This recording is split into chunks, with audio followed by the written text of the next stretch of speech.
PRADA America's Cup World Series as we bring you over Rangitoto, an iconic landmark. It's 260 metres over the Hauraki Gulf. It's like a protector over the Waitemata Harbour, as you can see in the foreground, the spectator fleet on course C. And it really does promise to be a very special afternoon because we've got things to work with what happened yesterday on day number 1.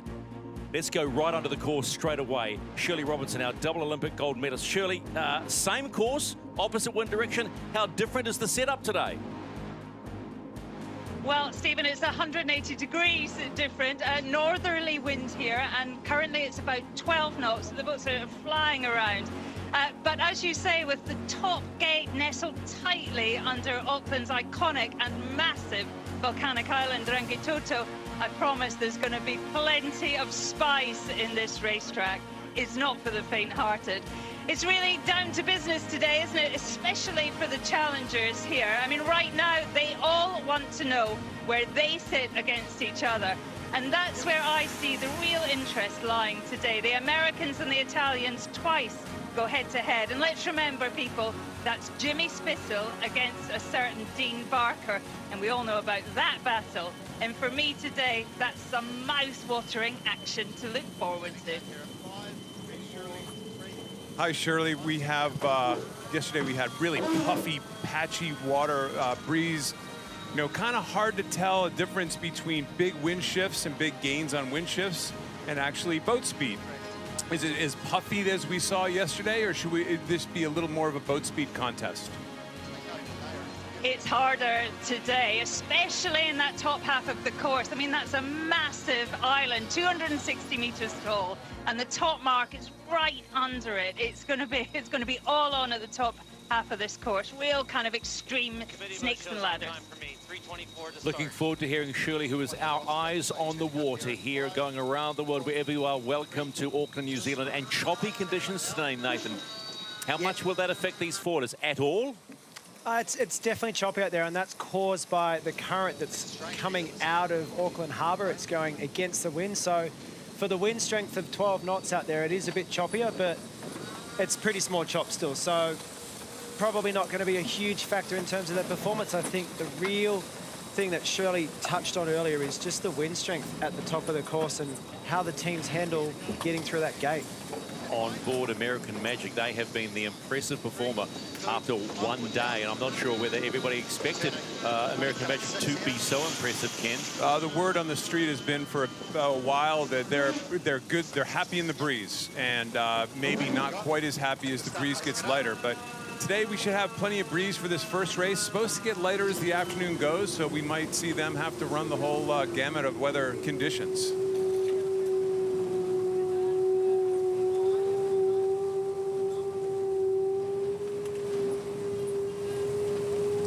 Two minutes and 10 seconds when the Italians who have the port entry can come into the start box, and that is how it will work. Coming in from the starboard side will be American Magic, unbeaten yesterday, a win against INEOS by 5 minutes and by New Zealand by 12 seconds. We've seen our first mistake of the day here, Nathan. It looked like Luna Rossa was really late in their setup, and now they're almost in a dial-up situation right now. Yeah, Kenny, you can already see the red light flashing on the boat. They're going to get a penalty because they were inside that starting box before entry. And to me, it looked like Dean Barker went aggressive and went for the dial-up. Didn't end up panning out exactly how I was hoping it. But Luna Rossa are definitely on the back foot. On board Luna Rossa, confirmation of the penalty. And that is certainly going to hurt their chances at the start of race 5, day 2 of the America's Cup World Series. It sure seems like this setup is really causing trouble for these boats. They got to get up on the foils. We know that. You can't try to get out of the water until it's too late. We've seen people miss starts because of that. But that was just, my goodness, it just seemed like a complete timing error. Happy to stay 2 boards. Yeah, probably killing 25. Keeping it. Easy, Sicho. Thank you. Hold up here in 5, 4, 3, 2, 1. Just get up here. 10 is Full speed here. Marginal late for us. This is the umpires. Italy, you do have a penalty. You do have a penalty for early entry. Going to be starting on board, okay? So that's the voice of Dean Barker on board American Magic. Time and distance, and then Prada has to drop back behind American Magic to get rid of their penalty. And they're out of position. And turning. 7 seconds to start. You heard Dean Barker call and turning, aiming up to the start line for race 5 of this America's Cup World Series. Remembering, penalty to Rossa. And they are away and racing on day 2. Rather unorthodox start, that one, wasn't it? Rossa still have the penalty. They need to get behind. This is the umpires. American Italy, Magic. you have a penalty. You have a penalty. They do that by trying to make a tack. These penalties are a little bit complicated to explain, but basically they've got to get 50 metres behind the other boat. And when you're on opposite tacks, it's really hard to judge, when this penalty is going to clear for them. But right now they're heading over to the left-hand side of the course, waiting for the umpires to turn this penalty off. I mean, that was just I don't know what was going on in that pre-start. Honestly, it was completely unorthodox, as you just said.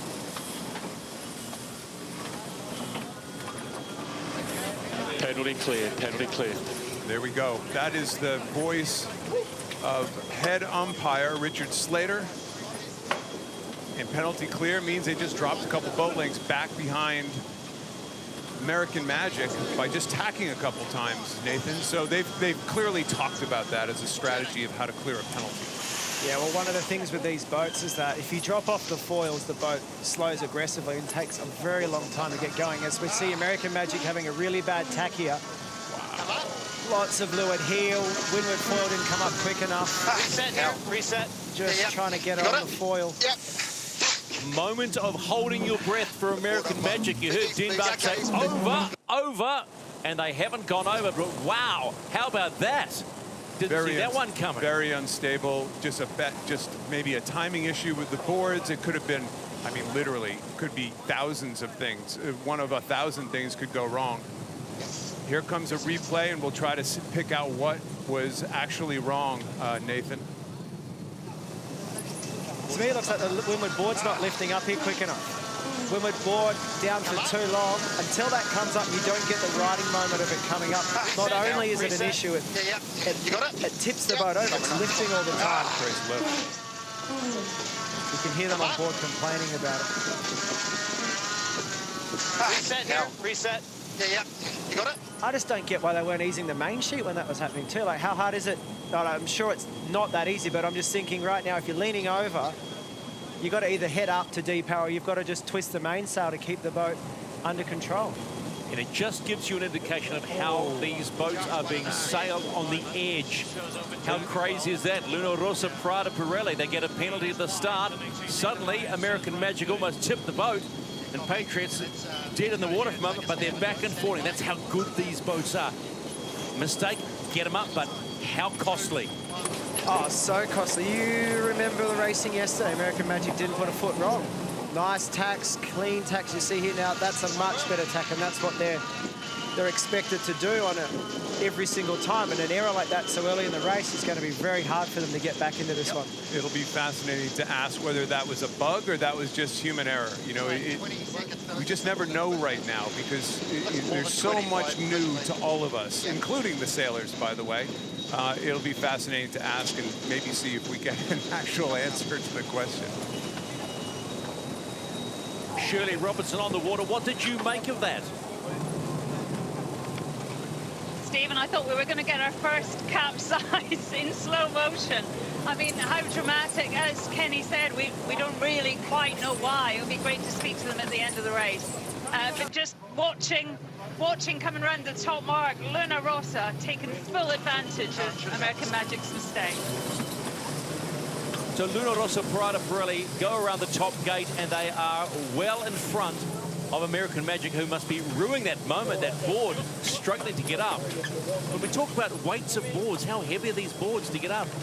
Well, I know, Nathan, there is an actual minimum weight on the board. It's why some of these boats actually have bulbs or torpedoes instead of just bigger wings. American Magic now heading towards the top gate. And there must be some silent curses going on amongst that lead crew as to why that board didn't go up, and they gave away an advantage knowing that they were ahead of Rossa Prada Pirelli, who had picked up a penalty for an early entry into the start. Hundreds of meters that turned into. One mistake turned into hundreds and hundreds of costly, hard-earned meters for the Americans. And these guys still, I mean, maybe they were lacking for pace at times yesterday, but they're always smooth. They're really smooth in their maneuvers. Now we've put the commentator's curse on them, of course. Lighter at the bottom, Yeah, Kenny, going back to your earlier question, foil weight is just short of 1.4 tons. That's hanging out to win with it. So that's a lot of riding moment. 1.4 tons. And like you said, it's probably lifting at the same time. So if it's in the water, it's doing two things. It's not out to weather where you want the weight, and it's probably lifting at the same time, creating a healing moment and turning the boat over even harder. Yeah, exactly. I would like to think there will be confidence from the fans of American Magic, because we know how quick that boat was downwind yesterday. We're about to find out. We'll do some timings here. That's really one of the features. When the boat is so far apart, boats are so far apart, timing the legs gives you at least some semblance of an idea as to boat speed. And Nathan, they're going with bigger jibs here today too. Maybe even like a Code 2 jib. Yeah, that looks like a Code 2 jib. And I think they're probably setting up for the top of the course. The last thing you want to do is get caught being underpowered. So they're probably a little bit overpowered down the bottom part of the course where there's more wind, but the last thing you want to do is get caught at the top of your course underpowered and off your foils. A beautiful shot looking at it from up high from our heli shot. It looks like a missile going straight at, you know, an X set on its target. The target, of course, being the bottom gate.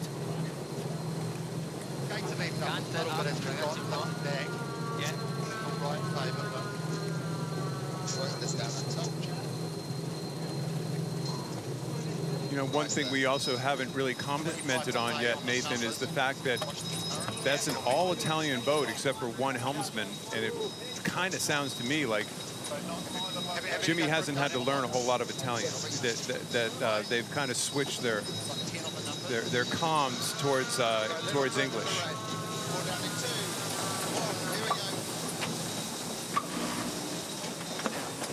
Couple jibes here. This isn't a perfect setup coming into this leeward gate, but they just can't come off the foils. American Magic just learned that the hard way. Rossa Prada Pirelli heading into the bottom gate to complete 2 legs of 6. You got to love it when those 2 foils go down. They just simply coast, and they certainly not coasting around here, because they are getting away like a robber's dog on American Magic. And believe it or not, how quickly did American Magic turn up at that bottom gate as well? Those 2 jibes really hurt them coming into the bottom gate, Nathan. Yeah, I think that just shows you how much you lose if you have to do the extra jibe. You know, this really penalised them a lot. You know, they didn't fall off the foils, but the boat slows down a lot when both of those foils are in the water. And now we have a split setup here. We've got a bit of separation, a bit of leverage between the 2 boats. And if there's any form of right-hand shift here, American Magic could be right back into this race. Again, Stephen, it's one tiny mistake. My goodness, does it turn into a massive problem in a short period of time. So we're heading upwind, heading towards the halfway point. This is leg 3 of 6, and already we've seen a penalty that allowed American Magic to get away. About halfway up the first leg, American Magic almost tipped the boat. Coming down to the bottom gate, what happens? Extra jibe, and suddenly American Magic are back in the game. Very accurate, Stephen. I'm proud of you for picking up on this stuff. Our rookie sailor in the booth. Every time someone gets stuck on the boundary, you got it, boy. Comes out again. Surely we got a race. We have a race, that's for sure. I'm not sure with American Magic, though, if it was all about that final manoeuvre. To me, they were rocking that run. They looked so fast. The bow down just looked to be eating up the distance. I think they've got wheels, particularly on those downwind legs. And interestingly, this course, 6 legs, another 2 downwind legs to claw back into the Italian. Yep, my wheel. He tags.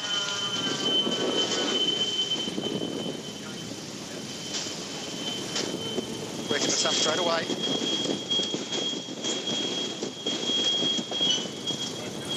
If he hits us here, we've only got 20 the other way at the moment.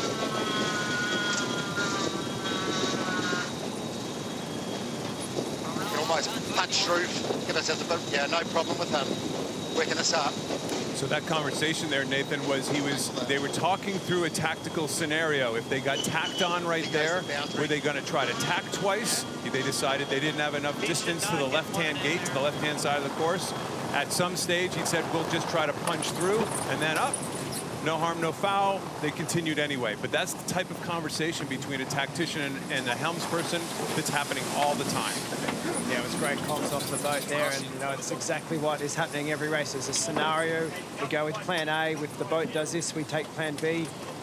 These guys practice and train for this, you know, at home, in the classroom, and what we see here right now is it looks like American Magic to lure it, but maybe starting a little higher, starting to close the gauge a bit.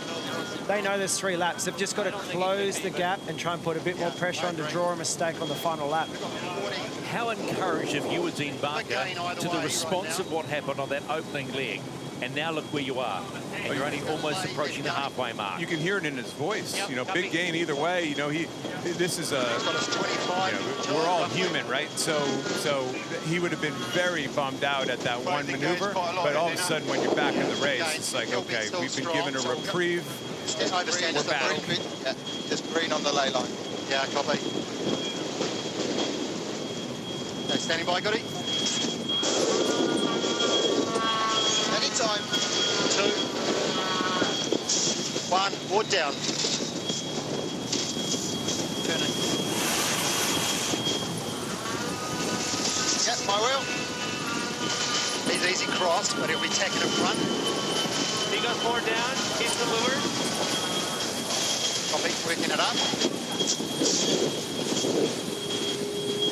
That's that position, Nathan, you talked about. The apparent wind is so tight on these boats, in essence, you have to tack directly in front, really, to try to affect them. Fans of Luna Rossa Prada Pirelli happy with where their boat is at the moment. American Magic will follow Prada Pirelli around the top gate to complete leg number 3 of 6. But there is nothing in this, as we remind you how quick American Magic is downwind. I'm sure Jimmy Spittle is all too aware of that. They've got some pace, don't they, the Americans? Plenty of boat speed down here. This, I think, is going to be a really interesting downwind. I think it's a good chance to compare the speeds. Just listen on board and hear the chatter. Standing by. Anytime for me. 2, 1, board down. He goes same time.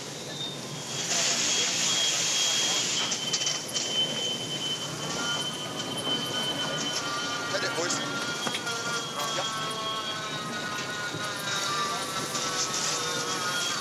Just looked like a more powered up jibe on American Magic. These guys had to come up a little higher out of the jibe to kind of keep the thing flying, and American Magic just gained a little bit more again right there on that last maneuver. We've got a sailboat race here. You know, novices of this type of sailing, Kenny and Nathan, they'll be asking, Dean Barker knew exactly what was going on. He says they're going to drive, we'll drive as well. Yep. Yeah, well, coming up to the boundary there, there's really not a huge choice, but Work this down whenever you like. again, everybody's blind in the boat, right? So he's almost doing their own play-by-play in order to keep the whole crew into the race and what exactly is going on. 20 seconds. Yeah, going to be standing by here, Goody. 13 to boundary. 10. Anytime. 2, 1, down.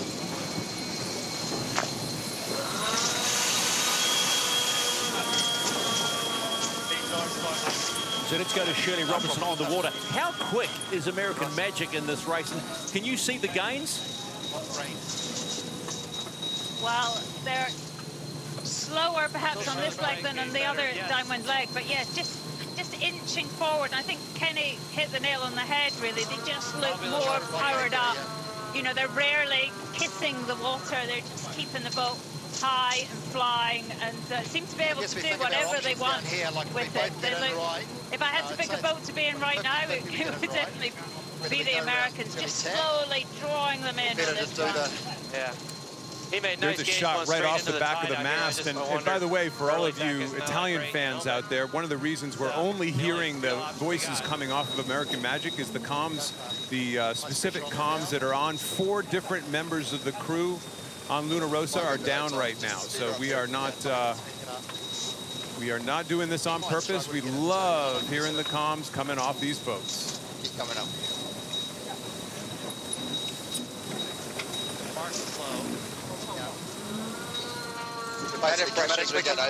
We're committed to a left-hand turn here. Copy. Happy for you to go anytime, Goody. Stephen, you're finding out that they don't need us in the booth anymore. We just have these guys mic'd up and they call the shots. We'll go down in 3. Here we go to the bottom 2, gate, and 1, it is not that much of a difference. First to go around will be Luna Rossa Prada Pirelli team. And it'll be an opposed rounding as American Magic take the right-hand marker as we see it, and they begin leg 5 of 6. They're on the home run. Okay, standing by here. I'll stay. We should just get on the wind here first. Nathan, they did a nice job. Francesco Bruni and Jimmy Spithill coming into that mark. They've minimized maneuvers and they forced American Magic to do a tough maneuver at the same time and maybe doubled out their lead again to a couple 100 meters from that single 100 meters. Yeah, they did a great job picking that ley line from such a long distance away, making sure the moting of the boat was correct, that they still laid the bottom mark and forcing the opponent to actually take the unfavored mark, do a harder maneuver. And now they're just rolling into attack onto starboard and getting back in phase with American Magic. And it looks like they've made a reasonable gain and maybe a little bit of breathing space now.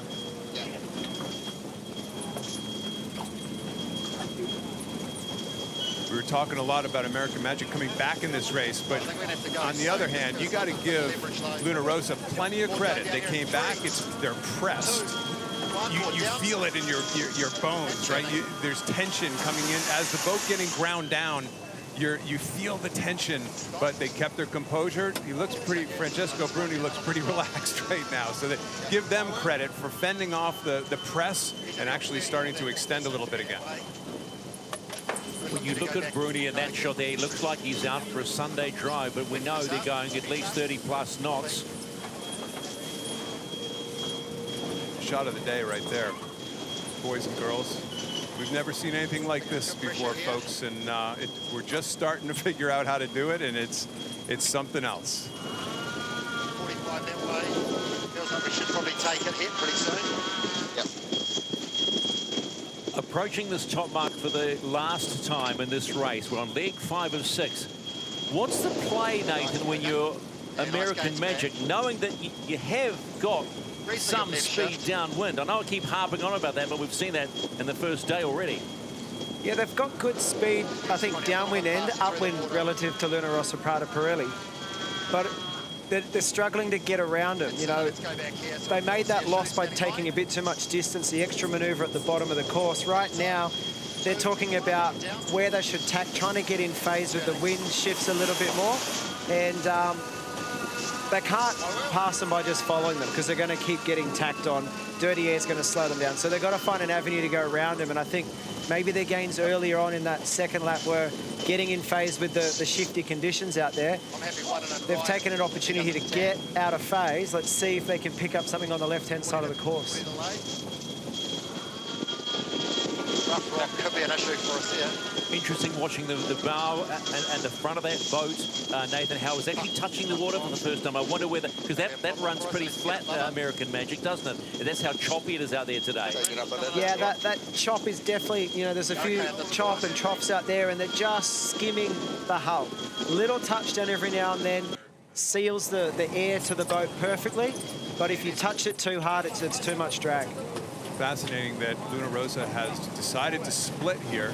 Yesterday, in the race between American Magic and the Kiwis, we saw hard, tight match racing, and these guys kind of probably saw the shifts. They decided to let it go. They decided the shift was less of a risk than it was to try to start tacking with American Magic, and boy, oh boy, Nathan, it looks like it worked.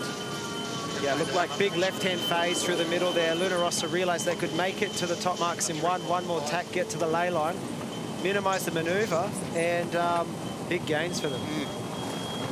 Stunning. So for the last time in race 5, Luna Rossa Prada Pirelli flies into the top gate. They have about a 300-meter lead on American Magic. Looking back at this race, you're going to say, how did they manage that? Some big wind shifts out there, Shirley. Massive, Kenny, and I think you could see it on the screen. They picked the right-hand side. The Italians were in phase that entire beat, and just sailed smart and sailed clean and was in phase with the breeze. The breeze is now up. You can see that they are motoring down in this final leg of the race. You saw, Nathan, they were trying to let the Traveler down, and there's a boat at the other end. You kept clanking it off the edge of the hitting the stopper, wasn't it? It was like just Traveler, smash, smash, and I guess that's at that point you got to steer. If you can't ease anymore, you got to steer to it. We are on the homeward run in race number 5 between Luna Rossa Prada Pirelli, who have about a 280-meter lead on American Magic, who are unbeaten in the America's Cup World Series to this point. They picked up that 5-minute win against INEOS and the 12-second win yesterday against Emirates Team New Zealand, while Luna Rossa Prada Pirelli were gifted a win after INEOS's troubles and were beaten by 3 minutes and 13 seconds by Emirates Team New Zealand. So this will be a huge morale booster for Luna Rossa Prada Pirelli as they look on. But look at those speeds. 43-odd knots by Italy. And we haven't, it ain't over yet, because we saw one splashdown meant 700 meters.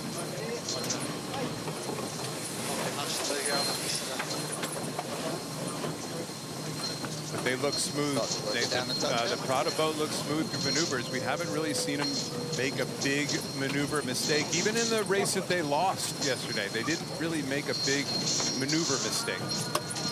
Sailing very smoothly, very consistently, and took control of this race early on through a mistake of their competitor, and from then onwards got the elbows out when the challenge came, and now they're just looking forward. No one's looking backwards. Everyone knows that they have to focus on their own jobs to get it to the finish line.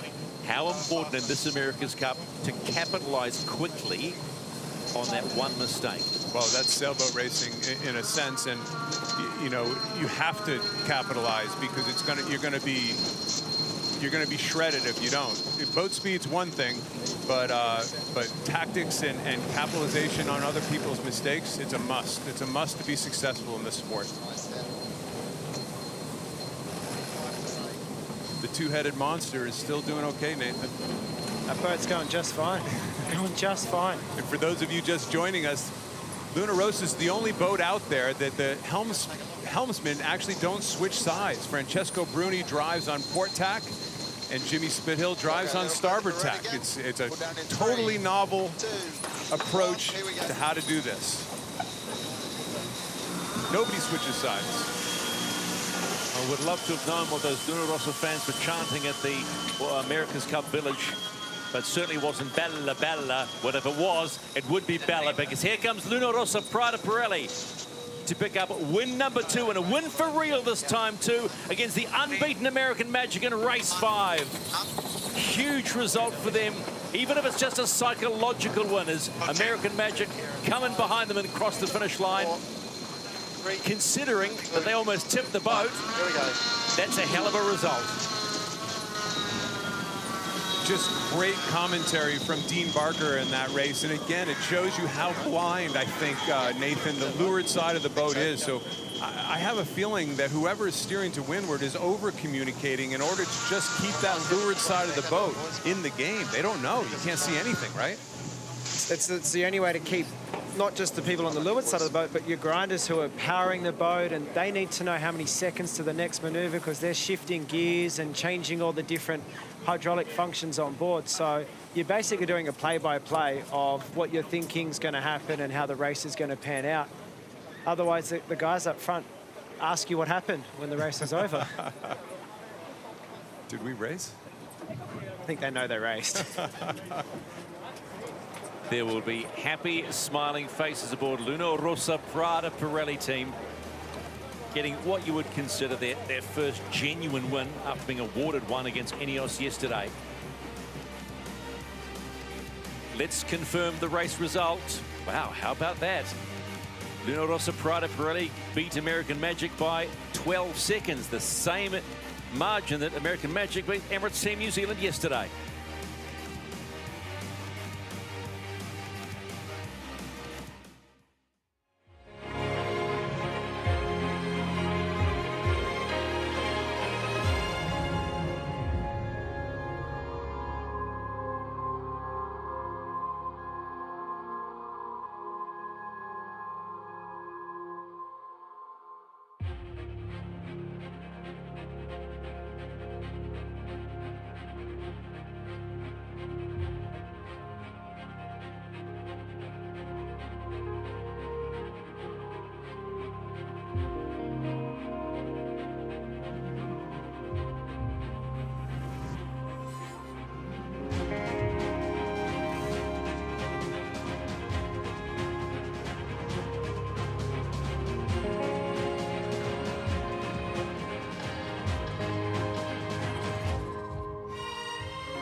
Burling against Ainsley. And it's race 6 on day 2 of the America's Cup World Series. And those are the onboards for Emirates Team New Zealand on the left-hand side, INEOS Team UK on the right-hand side. And INEOS Team UK would really like to see something out of today. Yesterday, just a forgettable day, but, you know, an encouraging sign when they docked out today. I've got to say, there was cheers and claps of all their supporters. And you know what? I felt good for them. They're out there. They had all sorts of problems. And, you know, Kenny and Nathan, they went, yep, let's go again, lads. Well, they certainly had a bad day yesterday, and nobody wants to be on global television having a day like that. It's one thing if you're in your backyard, you know, on a Tuesday night beer can race, but I think they're back out. They believe in themselves, first of all, Nathan. You know, you don't win 4 gold medals if you don't believe in yourself. INEOS Team UK, race committee. You're absolutely right there, Ken. There's plenty of talent on this boat. UK, we can now see tactical data. So that's INEOS Team UK, just communicating with the race committee, making sure that they're getting the right yes, we can see data before the start. But you're right, you know, someone like Ben Ainsley's got a lot of belief in himself, in the team. You know, that engineering team would have been in the shed all night long, fixing whatever bugs they had. They've been out on the race course for the last couple of hours, sailing around, and everything that we've seen looks like they're doing just fine. Let's go to double Olympic gold medalist Shirley Robinson on the water. And Shirley, how encouraging to see INEOS up on its fours and doing what it should be doing, because they've been the story for the last 24 hours. Both competitors, this is the chief umpire. We'll be making umpire signals via the radio. Umpire signals via the radio. Any protests, please say so. For about the last 2.5 hours, looking great. And you know, if anyone watched the press conference yesterday, you know, Ben Ainsley was at his limit of frustration, I think, and today he really wants a result. He looks confident in the boat. He's been throwing it round. There's been a bit of indecision with all the teams about jib selection. It's a big deal, I think. The crossovers are really tight. They've got 6 jibs to pick from, and obviously the breeze is very up and down here. But yeah, he's rattling past us right now at about 40 knots. He's determined to get a score on the scoreboard. Emirates Team New Zealand late into the start box. INEOS, it looked like on time. Yeah, again, these guys are having really hard time with just setting the boats up for this entry. And you would think it would be something very simple, but it's making for an action. They both got in on time, no penalties, and now comes the setup.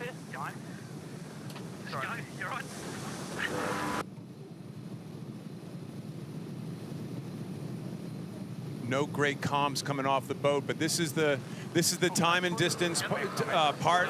A minute to go to the start. Ainsley setting up well above the line and is going to come roaring in on starboard tack.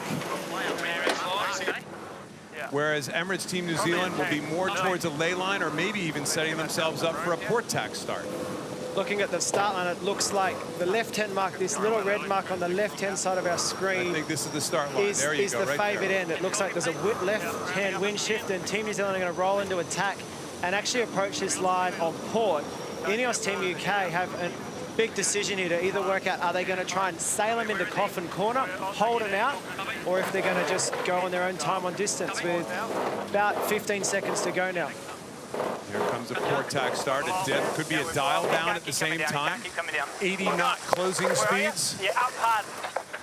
Now they're past the ley line. Should he have dialed down there or just go up? That ultra aggressive move by Ainsley might have cost him. Keeping it low for you, 50 TWA. Great restart maneuvers by both yachts, and we are away on it. Big jib here, boys.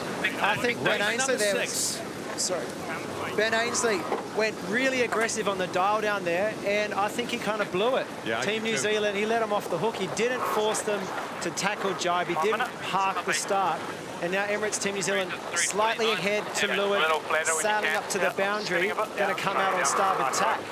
Really tight situation developing here. That could be frustration and aggression all at once. You know, trying to take it all out in one shot, but boy, oh boy, you would have thought if he had just pulled him in and crossed the starting line, he'd have a several boat length lead rather than holding on for dear life here with Emirates Team New Zealand about to be able to tack onto starboard and actually have right away coming off the boundary. I think he's thinking the same thing. Copy. If he's going to go, he'll go shortly.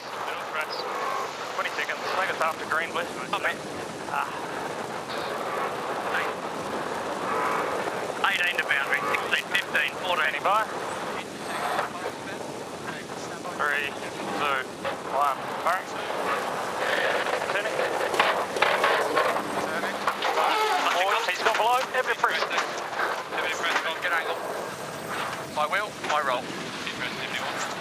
That was a nice looking tack, wasn't it? Both boats foiling tacking, and INEOS boat looks like it's working fine today. The good news is if you're a British fan, you've got a race boat at least right now. May not have gone perfectly off the starting line, but you got a race boat. Just looking for a nice solid late to right turn. He will face us. That's the voice of Giles Scott. We're on board the British boat with the comms. He will face us, which means when they tack, when the black boat tacks, the red boat's going to go right on top of them and try to disturb their air. Go all the way to boundary here, Ben, to be sure. The lane. Giles Scott trying to be a tactician to leeward, Nathan. How hard would that be if you're on the low side of the boat?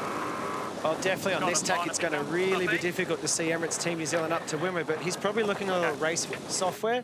You know, they've got computer systems on board in his cockpit, so he'll be looking at course geometry and, you know, where the ley line is. He's saying if you go to boundary, that'll be a ley line. They've just dropped the foil rolling into attack. This one's looking very nice once again. And as expected, Team New Zealand facing right on top of them and no getting by in that position. Giles called it right there. Emirates Team New Zealand and INEOS Team UK falling towards the top gate. Leg 1 of 6 and race 6 of the America's Cup World Series here on the Waitemata Harbour in Auckland, New Zealand, as they head towards Rangitoto, this iconic landmark. You know, that you can really see the disturbed air, whereas UK actually was right behind Team New Zealand when they tacked, and look at how far they've fallen off. Emirates Team New Zealand. Oh, you heard the call. They were very close to that marker. They had to pull out. How? Wow! He can't see anything. That could have been carnage. He can't see anything. That's why Dean Barker is actually driving to leeward, going around a lot of these marks. You can't see anything when you're up to windward, so you're totally reliant on somebody down to leeward to tell you what to do. I'd love to hear the comms coming off that boat approaching that mark. I'm pretty sure I heard Glenn Ashby say, no lower, no lower. Pete, listen to me, no lower. And they had to do a wiggle around it. Could you imagine if they hit that mark doing 40 knots? I wouldn't want to be the mark. I wouldn't want to be one of those, but those wings, yeah, no, I can't imagine. Let's remember all the chatter coming off all the teams. This is about developing their ability to race these boats fast and hard, and they're learning every day. That could have been a costly lesson for Emirates Team New Zealand. Yeah, if they'd hit that mark, it would not have been a pretty sight. Luckily, they missed it. You know, great reactions and good communication between the two teams. And they got around that mark and did a really nice job in extending their lead now.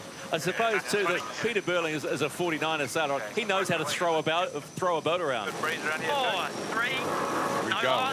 no law, 2, 1, away you go. Listen to the comms.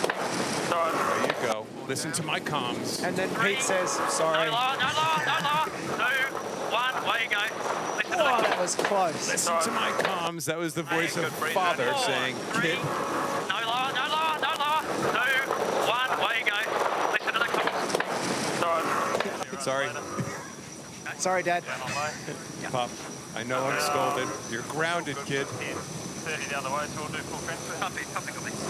So while we all gather our breath after back to the races. that moment, back to the downward leg number 2 of 6 in race 6, and oh my goodness, we have seen it all in these first 1.5 races. Shirley, could you believe what you saw there?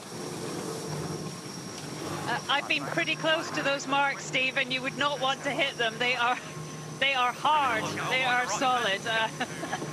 But I think we've all been in that position, steering to windward, not quite seeing the mark. I'm watching the Kiwis now just extending away, completely got in their stride, like we saw yesterday in the first race.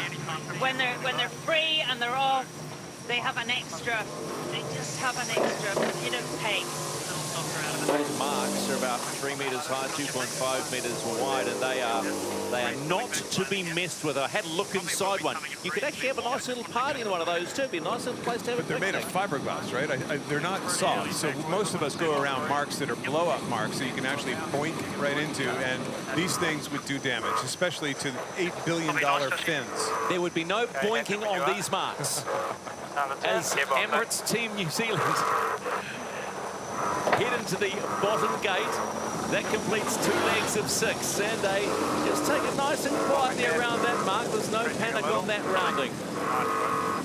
By the way, we failed to mention the top speed yesterday in 12 knots of breeze was 49.1 knots. Emirates Team New Zealand. Unbelievable. Well, I'd like to know, when we'll get to Glenn after INEOS Team UK rounds this bottom gate, as to how fast the cats were going, because there is suggestion these are quicker than cats, and you know, if you're a novice, that sounds crazy, but INEOS Team UK completing leg number 2 and heading on the upward leg, leg number 3, 30 seconds behind Emirates Team New Zealand. Yeah, I think we just unfortunately just got to follow, and the pressure looks okay here. Catamarans in Bermuda were fast, but not quite as quick as these boats. I'm pretty sure top speed we got out of our boat there once was about 47 knots, so a couple of knots faster at this point, but it's not been windy yet either, has it? And you had a bit more protection too. You were standing, were you not, in those things? I was standing and I had 5 guys in front of me, but I tell you what, when the catamaran hull plunges through the water, it's still a good fire hose in the face, that's for sure. Turn it. You know, we were talking about all the marks on the race course and how hard they are, but you also look on the left-hand side right here. There's a buoy. They're green and red buoys. There's channel markers all over the place in the middle of this race course, and it's got to be a bit of a concern for these guys because again, they're so concentrated. They're so dialed into what they're doing. All of a sudden, a little mark, and those things are metal, by the way. Those you lose with those every time. I guarantee you that. Come on, Kenny, you're saying you don't want a challenge? I'm saying I have hit a lot of marks in my day, and you never win. Never. Man, you must have a lot of shore crew that get upset with you on the boats you sail. That could be the understatement of the century.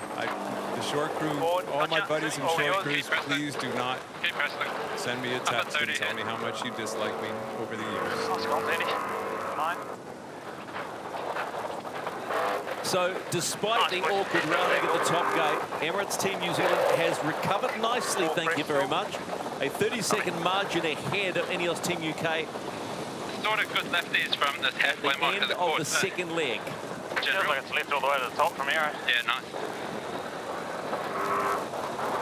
If you're Ben Ainsley right now, I'm happy. You're very happy, aren't you? Your boat's functioning.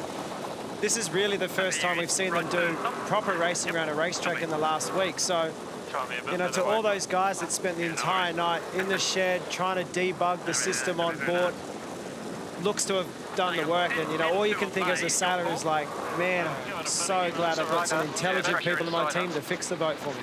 How much are small rewards like this to the shore crew? Seeing the boat up and flying, considering what happened in the last 24, in fact, the last week prior to the start of the Prada America's Cup World Series. Unsung. I mean, when you sign up for the shore crew, you know you're not signing up for the limelight, and you know you're signing up for ridiculously long hours and not a lot of thanks. I think the good teams do give their short crews a lot of thanks, but it's never out in the open. It's behind closed doors, and you gotta love what you do. I'll tell you that. And you gotta be smart. You gotta be really good at it because you're not on the shore team at this level without really knowing your stuff. Shirley, just briefly, encouraging signs from INEOS Team UK. Stephen, I think they'll be delighted to be getting around this course and looking in great shape, and always a big ask, I think, to beat the Kiwis today. So big happy faces all round at Team INEOS. Emirates Team New Zealand. 5, About to round the top gate. 1, away you go. To complete leg number 3 of 6. Keep your eye on the margin. Bottom right of your screen, it was 30 seconds at the bottom gate. What will it be at the top gate here? INEOS Team UK made any gains. I agree with Shirley, Nathan. I think they got to be, you know, pretty happy right now. They're getting around the race course. They look under control. Their ride height seems to be much smoother. The whole package seems to be quite a bit better today. INEOS Team UK now. Staying high a little bit so we get a tight turn. Right wheel. Copy. Right You wheel. can hear the voice of Sir Ben Ainsley, their skipper, as they do the rounding of the right-hand markers. You see at the top gate. They're halfway through this race now. Heading downwind on the bottom leg, and the gap is extended now 45 seconds. So it's a 15-second gain on the leg by Emirates Team New Zealand. It's just okay. You know, Nathan, as we're looking at that boat coming into the mark, these guys run around the boat a lot. Compared to some of these other teams, I mean, there's bodies shifting all over the place all the time. Yeah, the back three are crossing and sharing their duties. Giles Scott's often to leeward in a straight line. He'll grab the wheel mid-manoeuvre and do the driving while Ben Ainsley crosses the boat, and Blenheim Munn, who's on the mainsail control, is switching sides back and forward. Honestly, it's no different to what Emirates Team New Zealand are doing. It's just a little bit more obvious to us, I think, because they're going around the back of the sail. It's a little bit more awkward.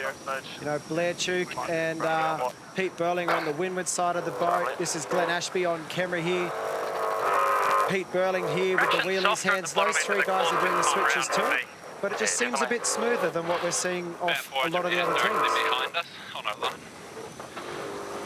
There is tension, though, all the time in these guys. They're holding on to, Glenn was holding on to a handle on the side of the boat. Is it a handle or is it a control? Okay. You're the expert. Well, there's only one way to find out. We ask them and see if they're ever going to tell us, but it definitely looks like there is a handle on the inside, and it looks like a throttle. He's just twisting his wrist ever so slightly. We can ask him what it does, but I bet you he'll never tell us. It really is a beautiful picture. The Rangitoto, the spectator fleet in front of it. And then we go inside the pits. They like to call those the pits of Emirates Team New Zealand. 2, 1, firing. To your wheel, Pete. Yep. Copy. Ladder. 1, and board down out. All yours.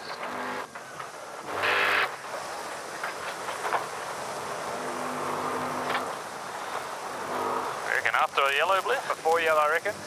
And 3, 2, 1, firing. Happy board. That conversation was after yellow or before yellow. And there's a lousy jive. You're all good. Next on me, guys. Emirates Team New Zealand dumping just before the bottom gate. Oh, yes! Put your hands up to your face. Why wouldn't you? Your boat's been sailing so beautifully, flying down towards the bottom gate, and you've dumped it. But now, I'm always intrigued by this, how quickly they get back up on the falls. And there they go again. They're round the bottom gate, but another mistake. This is not smooth. It was smooth up until that point. I'd love to see a replay of exactly what happened there, and we can dissect that for the viewers at home. Okay, so mid-jibe here really looks sweet. Oh, the rudder lets go. Look at the white water coming off the rudder. The moment the rudder lets go, you lose steerage, and then you load the front foils, and it's pretty much all over. Big splash down there. That's exactly what happened to Ben Ainsley yesterday. INEOS Team UK, will they have made up any time on that splashdown by Emirates Team New Zealand? They get into the bottom gate. 2, 1. Well, they picked up some. They've probably picked up about 5 seconds on that splashdown. So Emirates Team New Zealand still comfortably in front, but scary little moment.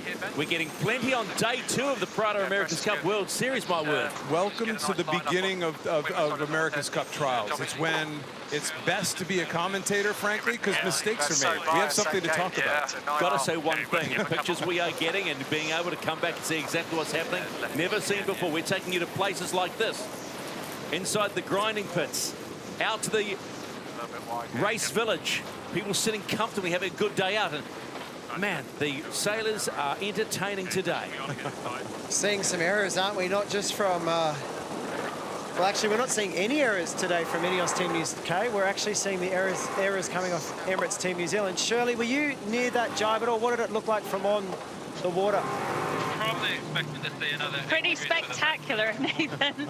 I guess the most impressive thing about that is how quickly they got going again. It wasn't in any way terminal. They managed to accelerate, to get out of trouble really quickly and really well. It was fascinating, Shirley, that they decided, let's round the mark. Let's not try to get up right away. Let's actually round the mark first and try to get out of the water on the upwind leg rather than trying to jam it in there before the mark's on that downwind leg. Yeah, I agree, and they're really finessed at accelerating. It's just like they have, you know, a little bit of extra power. They're a little bit slippier. They just seem to be able to get the boat going a little bit quicker. And what could have been a 30-second loss was just a few seconds. I was going to say, in for a second, see if the trap toggle's working. Yeah. See if the trap's working. Yep. Good angle there, Benny. Good. Yep, it's just the knob disappeared off it. Yep. You heard Peter Burling there, Nathan, say, see if the trap toggle's working. That almost gives you the feeling that Peter Burling is controlling the travel. Yeah, it's unusual for a helmsman of these boats to be asking so much about Traveller and main sheet. And, you know, Glenn Ashby, that's that little head down to leeward there. You can just see him. Oh, you can't see him right now, but he's hiding down there. He's the trimmer on board, but I'm not sure how he could really be trimming the mainsail from to leeward. I think that there must be some buttons and gadgets on the wheel here. So his right hand, that's not a, what do you think that is right there? I honestly don't know. There's so many buttons. I think he's holding on for dear life. I'm going to go out on a limb. All right, well, maybe we'll get to ask him at some point over the next couple of months. What do you do with your right hand? My pitch. Maybe that's one again, I don't know. But what's that? I wonder whether we've lost that one. My numbers went a bit funny for a second. Yeah, we've only the sound at the moment coming off INEOS Team UK. Not okay, good reset. Good chat going on board that boat. They sound really positive, you know, much more positive than yesterday. Yes, they're copping a bit of a beating in terms of the result today, but I don't think any of them will be seeing that. They'll be going, we're going quick, we're sailing well, and they're polished. Emirates Team New Zealand. How will they attack this final gate? The top gate for the last time, end of leg number 5 of 6. Nice riding. They had a 40-second lead at the bottom gate. 3, 2, 1, away you go. And away they go around. Nice and clear too. Nice and clear of that right-hand marker. Yeah, missed the mark. 20 seconds into and now we'll see how far ahead they are of INEOS Team UK. Carry on here. I think they've stretched out a little bit on this leg, and that could be for a variety of reasons. Could be wind shifts. When you're behind, you take some chances sometimes, and those chances often don't work out. But I think Nathan's exactly right. These guys are going to be looking at the positives out of this race rather than the negative actually not getting a point. And at the end of the day, their focus is really on January, isn't it? When the Challenger Series begins there and they want to get through all the rounds and not get eliminated. So for them, this is a huge step in their journey to what's going to happen next year.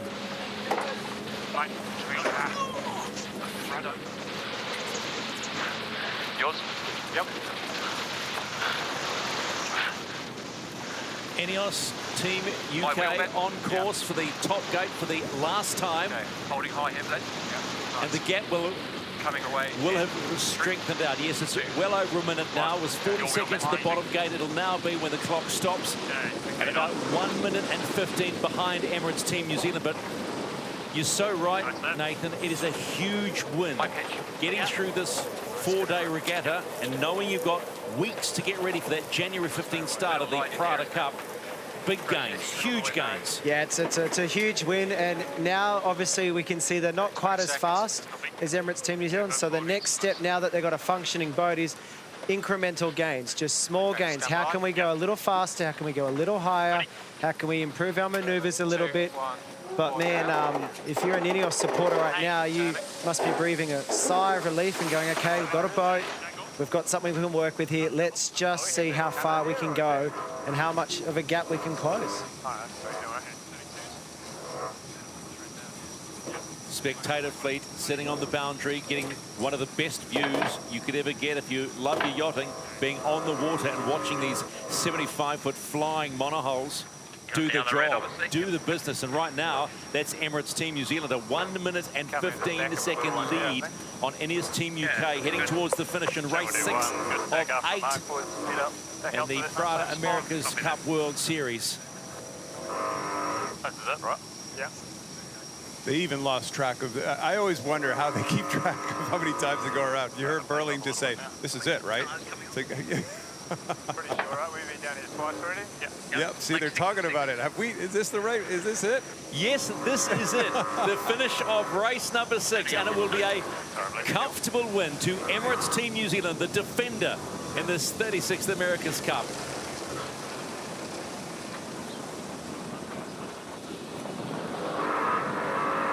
Hold on, boys. Standing by attack. 3, 2, 1. Sorry. Ready? So, despite making a couple of mistakes that could have cost them a race, almost hitting the mark at the top gate, first leg, and then dumping on that bad jibe before the bottom gate. Well, don't forget a kind of a crummy pre-start. You know, they really, their timing was off again, and this is a real theme, Nathan. These boats are having a really hard time getting out of the water, getting on the foils, going fast, and figuring out a timing run to get into the box on time for the pre-start. Yeah, it's not the first time we've seen teams making errors entering, and I think that's where they've really got to sharpen up. It's not one particular team. It's every team has just got to get used to getting the boat in the right spot, getting it on the foil, and coming in on time. And you know, we can sit here and say, you know, they're all making these errors, but I don't think it's as easy as we're giving them credit. I think a little bit of prep, you know, they'll get their systems going eventually. I know in Bermuda we spent a lot of time just in that final 5 minutes before the start, putting the boat in the right place for a good entry. This is not yet the match. This is not yet the Prada Cup. This is the America's Cup World Series, but it is still a developmental phase. INEOS Team UK finally get across the finish line in race 6 of the Prada America's Cup World Series. 1 minute and 32 seconds behind Emirates Team New Zealand, but forget about the number. Considering what happened in the last 24 hours, that's a win for Britannia. No question about it. And you see, they're even still practicing. They're not stopping here right now. They went around the race course or that lured gate as if it was a mark of the course, and they're just trying to get data. And these poor guys. Ben, give them a break for crying out loud. And remember, everybody, this is the grinders control everything above the water line and batteries control below. Result of race 6, Emirates Team New Zealand defeat INEOS Team UK. Emirates Team New Zealand picking up win number 2 with a 1 minute and 32 second win against the British.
second bite at the cherry on day 2 as Luna Rossa, Prada Pirelli, the twin helm against Dean Barker and American Magic. American Magic being beaten by 12 seconds earlier today in race number 5. And that was a race full of intrigue at it. That boat right there, American Magic, almost tipping over with a little bit of a foil issue. And Kenny Red, what can we expect in this one?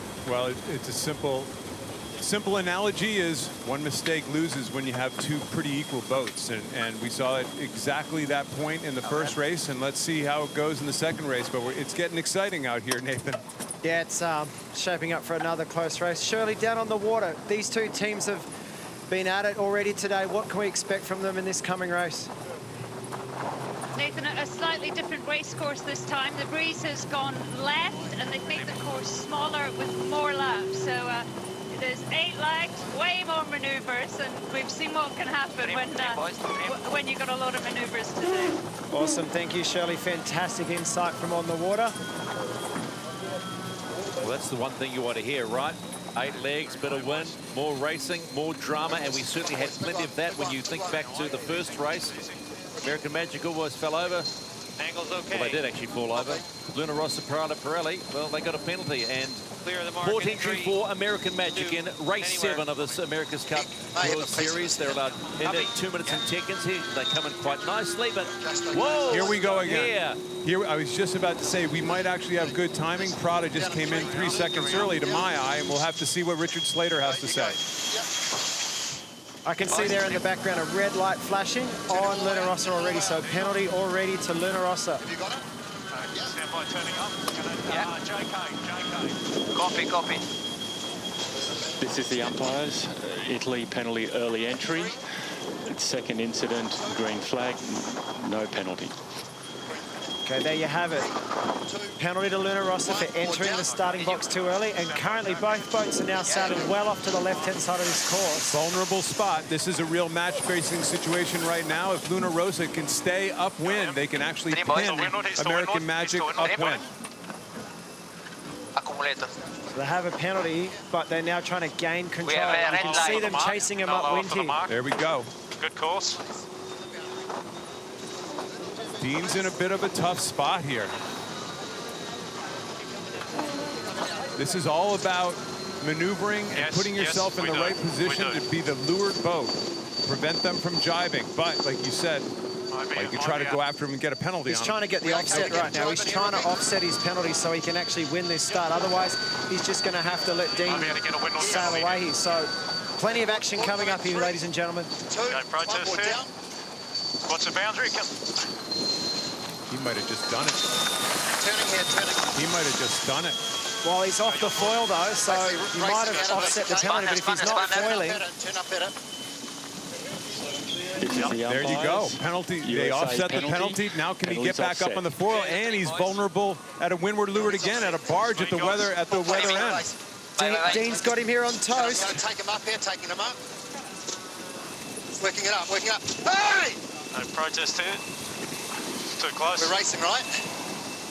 Gun down. Trim, ragazzi, trim. Go, boys, go. Trim hard. This is Start the umpires. begins, but what a start Penalty for race 7. Italy, penalty Italy, penalty clear. Okay, press a little bit, press a little bit. So, Stephen, what just happened there is in that last loop around, because Italy came off their foils, Dean was able to jibe around, get to be lured boat, and they determined, and we'll talk to Richard Slater here in a minute, and they determined that the giveaway boat, which was this boat, actually fouled the other boat. So it's really, you know, it was full of action. That was match racing. Okay, let's find the pace here. He comes back, we hit him straight away. Probably. They are on us. They are quite close. Easy, easy. 21, can't. Can't. Working it up here. Nice there. Okay, happy to come up one. Okay, pressure Happy in with the front. speed. Still good for me. So this is the voice coming off of American Magic here right now. Obviously controlling situation. And we'll see a couple replays here from the start, Nathan. I know we keep beating this drum, but the common theme is how hard it is to do your timing. American Magic in right on time. Italy in 3 seconds early. They can't come into the box from that starboard side until the 2-minute mark. So they actually pretty far off. When 3 seconds means about 20 boat lengths. Here's a windward leeward.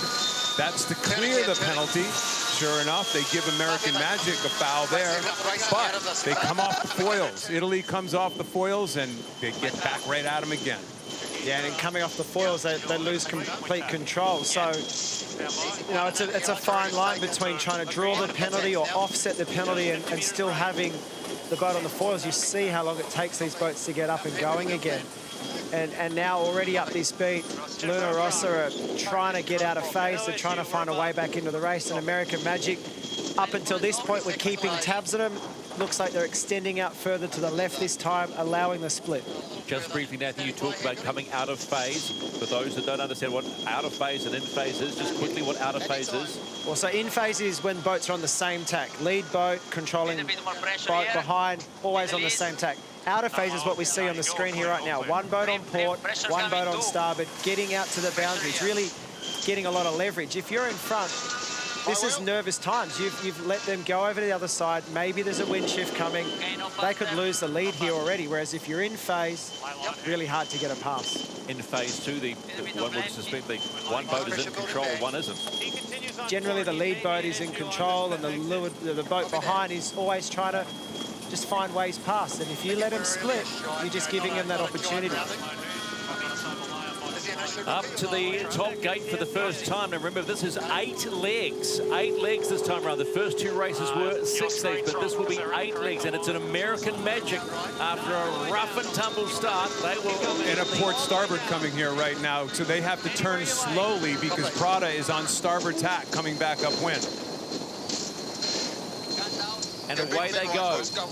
American Magic are on their downward leg, and Luna Rossa, Prada Pirelli. Round the mark. Number 2 of 8, they hit on that downward leg. 1, very high. 1, wood down. Yeah, and just as Luna Rossa goes round the top mark there, American Magic jibe in the background. Again, keeping in phase, they've extended off to the boundary, trying to stay between the competition and the mark. Mind you, wasn't much further they could have gone before they hit that boundary, and shows you how fast these boats are going. Those boundaries aren't that far away from the top marks, and Luna Rossa here rolling into a jibe. Pretty strong, yeah, copy. Nice looking jibe there, staying on the foils the whole way through. Yeah, see where we are. You think about matching him Healthy over here, lead for agree. American Magic, just under 370 meters on Luna Rossa, Prada Pirelli. In the first downward leg of 8 in this race. We'll have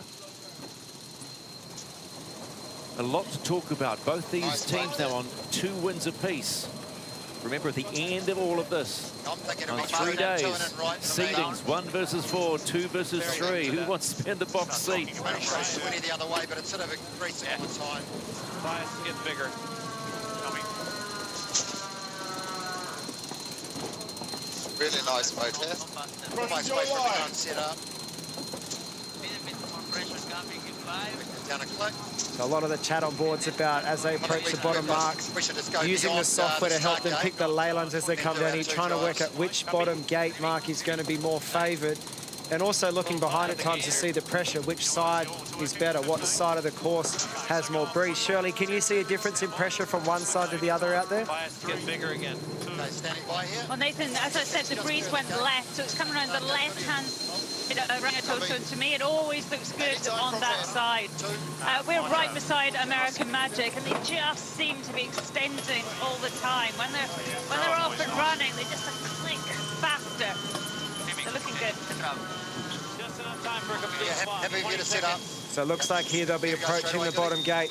1 more jibe to come. They're going to do the right-hand turn as they look at it, going out to that side that Shirley described to us. The left-hand side, just off North Head, seems to have more pressure with this left-hand shift. American Magic sitting at around 35, 30. Well, they're jibing, so speed's going to drop off pretty quickly. And you can see on the right-hand side, Italians doing around 33 knots. but we know how quick these boats can fly. 49.1 yesterday by Emirates Team New Zealand as American Magic. Go boys, big push. Turning up in 10. 2 quick jibes there at the last second certainly got him back in the game. 4, 3, 2. American Magic through the bottom gate. It's just so pretty to watch. I don't know what it is about that shot looking back at the bow of these boats, but I've got to say it is just pretty to watch. Nice angle here. 25 to boundary. And violent at the same time. They've had their violence today when they tipped that boat on its side. Rossa, Prada, Pirelli now turning up through the bottom gate and following in American Magic's wake. Yeah, go. 20 seconds the gap. 20 seconds the difference. There's that maneuver that Emirates Team New Zealand failed to pull off yesterday, that loop around the leeward gate and roll right into attack. Like Nathan was saying before, just trying to immediately create that split. They actually pulled it off pretty nicely there, didn't they? Yeah, it was a really nice bottom arc rounding, and I think we can underestimate how difficult that is to do on these boats. You've got to deal with the round up, the skid of the boat, the inertia of the boat, wanting to go straight as you're turning it. Meanwhile, you've got to get the foil down and get some grip and turn around. And all of a sudden, they're still in phase. American Magic did a great job here of tacking to keep control, but Rossa have got their nose forward a little bit. Any right-hand shift that comes now, any bit of pressure on that right-hand side, they'll be able to tack, maybe just close the gap up a little bit and just keep it close. Remember, 4 laps, long way to go still. Pensive faces at the America's Cup Village, the fans of Rossa. They picked up the win today against American Magic in race number 5 by 12 seconds. And that was one crazy race. It's still, you know, early days here, right? But it still amazes me how you can take chunks out of a lead or a deficit in such a short period of time. That was just one really well done maneuver that halved the distance in a heartbeat. That was really well done. Well, on that downwind leg, the American Magic were something close to 400 metres ahead. Now look, it's down to 115 at this particular point on the course as we head up on leg number 3. So numbers tell the story in this one. Yeah. Well, when the boats are going so fast, all you've got to be is not at top speed for a brief period of time, and that meters just shrinks very, very quickly. If you're doing over 30 knots upwind and someone has a bad tack and sits in the 20s for just 5 seconds too long, they come at you quickly. Fish coming up. By tack. Yeah. I think we go back with them this time. A little further, a little further. Got to make sure we lay. Yeah, bravo. Next one. We're hearing on both boats the Australian accent of Jimmy Spithill and the Kiwi accent of Mr. Barker. Was that your attempt at an Australian accent? No, I was so close to saying the similar accent, but I know I'd get in so much trouble if I actually said that. Hey, be honest, you tried it. It's interesting here, guys. Just looking up the course, Rossa were trying to go far enough that they could do it in one more tack from here. They're hoping that they can get to the ley line before the boundary. We all know, well, we know right now in this position, American Magic are easily going to do it in one, but if Rossa have to tack again, which you see there on picture now, they have to tack again. There you go. Dean's going to attack him. He could have either gone all the way to ley line, or he could have just got back in phase, and he's not giving Rossa a chance to get by him, is he?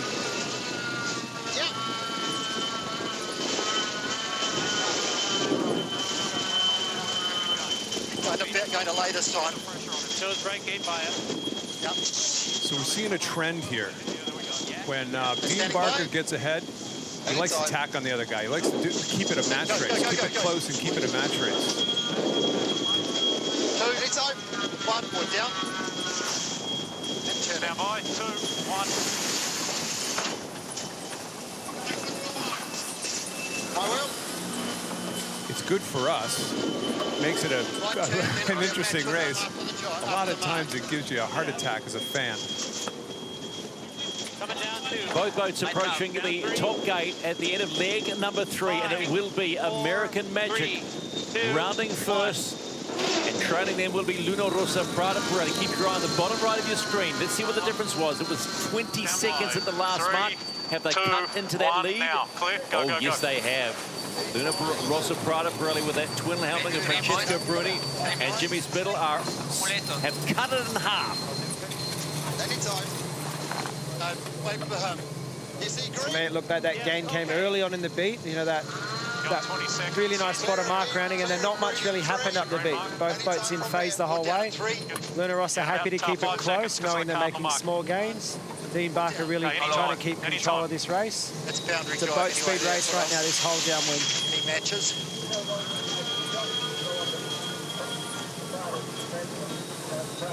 Okay, and my rudder and my trav. Trimming up, boys, go. It's going to be a long race. There's a lot of legs here. We're not even halfway through the race right now. Remember, it's 4 laps around, 8 legs on this one. Plenty of chance of problems and errors and little blemishes that will cost you in a big way. So, Ken, as we approach the bottom mark, you feel the boat behind right now. What are your opportunities to get back into this one? Well, you got to. I think you got to start looking for a split here at some stage. You know, Dean likes to come in tight, so that means you start your split setup about halfway down the run, right? Like, how early would you be setting up for a 2 and in versus somebody else just doing a 1 and in? You have to wait for them to commit to 1 and in before you do your 2 jobs. Right turn, and then we JK again, get the bow forward. It's a real tough one. You're using race software to know, like you can see here, Dean Barker and American Magic are almost laying in that bottom mark. If they can lay in, they'll probably take the easy option, the right-hand turn, no more maneuvers, and then Luna Rossa will have to take the left mark. But if they don't lay, you know, you can hear, we'll just listen to what they're talking about. I think they'll tell the whole story for us here. Surely there's a long starboard drive here. Has there been a pretty big left-hand shift, wind shift out on the race course? Yeah, it's really lefty. It's got cloudy and slightly rainy, and more to the left. So they're nearly. I mean, I'd say they're pretty much laying here, both of them. Feels like we just do the same again. Match out of the bottom right. Yep. We just speed it up there a little bit. American Magic and then Luna Rossa Prada Pirelli team. Race number 7 of the America's Cup World Series on day number 2, and it will be American Magic leading the Italians into the bottom gate halfway through this race. That's the completion of leg number 4. They're going to go left here. They're going to try to do a split. That JK is a 2-board down maneuver, and I think they're going to try to turn to the left. That's... Nope, they're going to actually go here, and then they might roll into attack. Keep turning here, keep turning. Here we go. 14 seconds the margin. It was 10 seconds at the top gate. So Luna Rossa Prada Pirelli has lost a smidgen of time. And here we have the same setup as what we had the lap before. That is a cool move they do right there. You know, both boards down. It's almost like you know, sticking another wheel on your tricycle. You know, so you're just making the whole thing really stable. One thing I noticed there out of the exit of the bottom mark, if you looked at the tracks, American Magic are exiting really low out of the tack. Lower angle, trying to get up to speed quite quickly. Looks like Luna Rossa are exiting at a higher angle and just patient and just letting the speed come slowly. So if we get an attacking duel here, maybe we're going to find out what type of tack, what style of tacking is going to be better for the long run up the course. Luna Rossa is not slow. You don't stick in this tight, you know, you don't stay this close if you're off the pace. These are 2 pretty darn even boats right now, and I'd say from a day-to-day basis, that's a gain to Luna Rossa. I didn't feel like they were quite on pace coming into today, and I think they've made a bit of a statement here. 4 down in 3, 2, 1, we're down.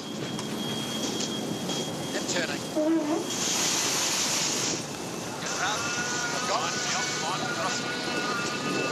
Dean Barker and Terry Hutchinson not giving him any opportunities to get back into this, are they?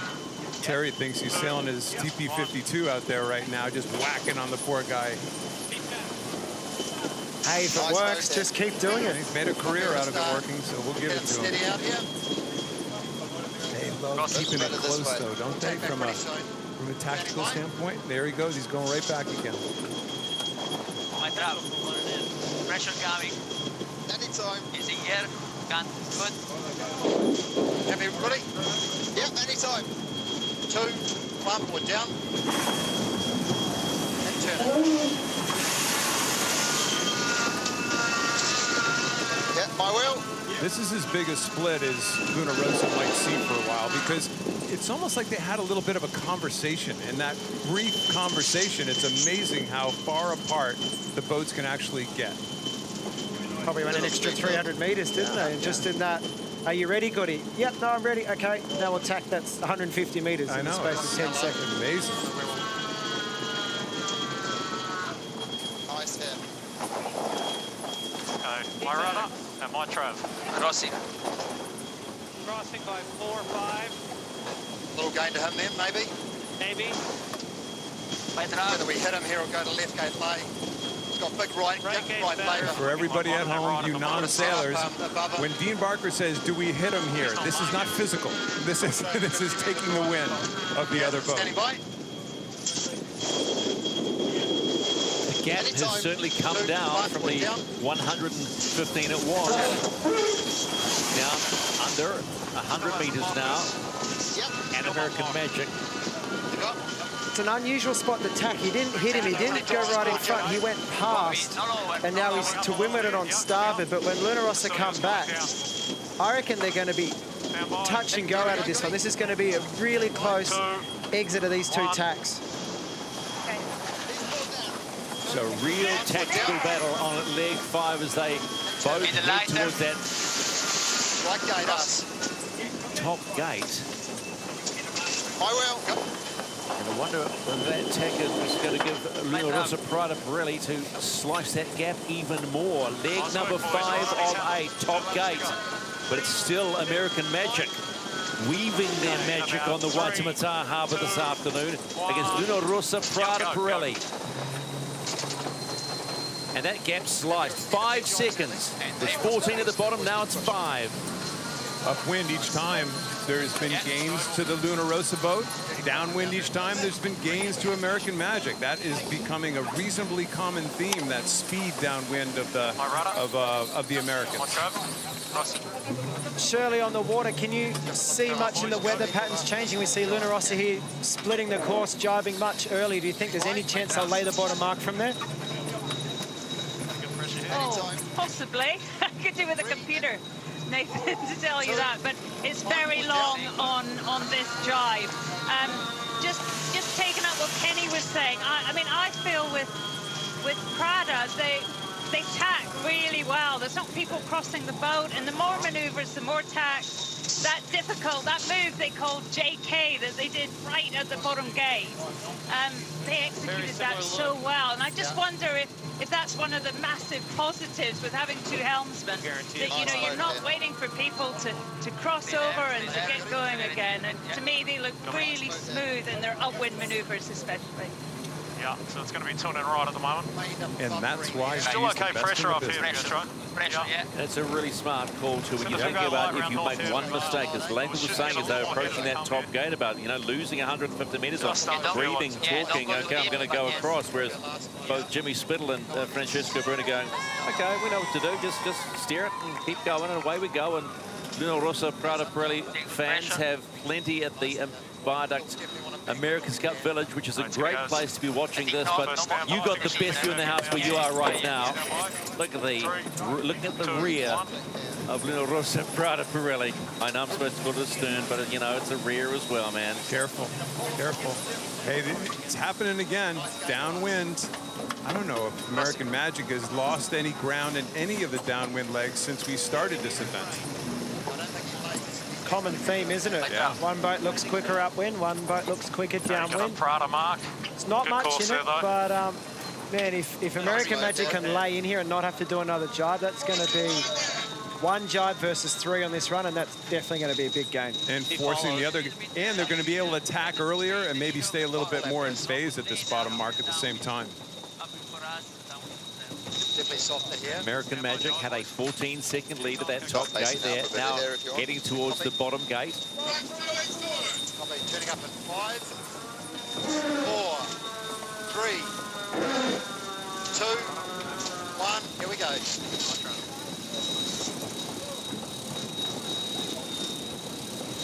And around go American Magic. Completion of leg 6. One more upward leg, one more downward leg. What's the gap? It was 5 seconds at the top, just 5 seconds, but that downward leg has produced a huge gain. 3, How big is the gain, though? A little lighter here. Keep trimming.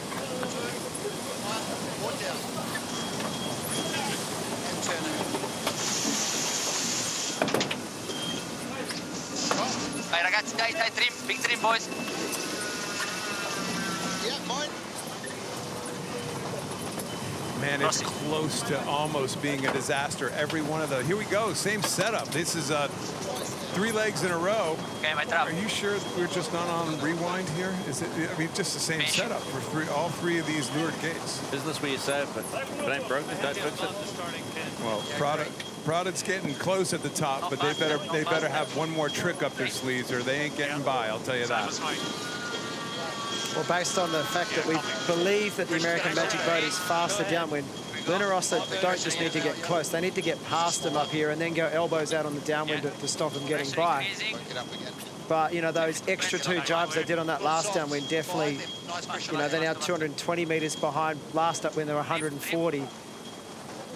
I guess they figured we're not passing them by following them. We need to try something here and gave away a bit of distance. We got a boat race, though, fellas. I mean, that's the beauty of this here right now. There was whenever you have a brand new class, there's doubts. You know what? You know, you have a couple runaway races, and you know it's easy to get down on the whole situation. We've had a bunch of boat races today. We've had incredible pre-start maneuvering, and here we are, people tacking on each other left and right out here, like it was, you know, like I said, like it was a normal race.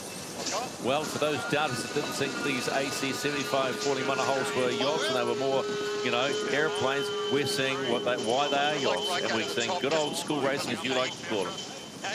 Old school. You calling me old? Is that what you just did? Is that, you didn't call me a veteran, so I'm going to give you that.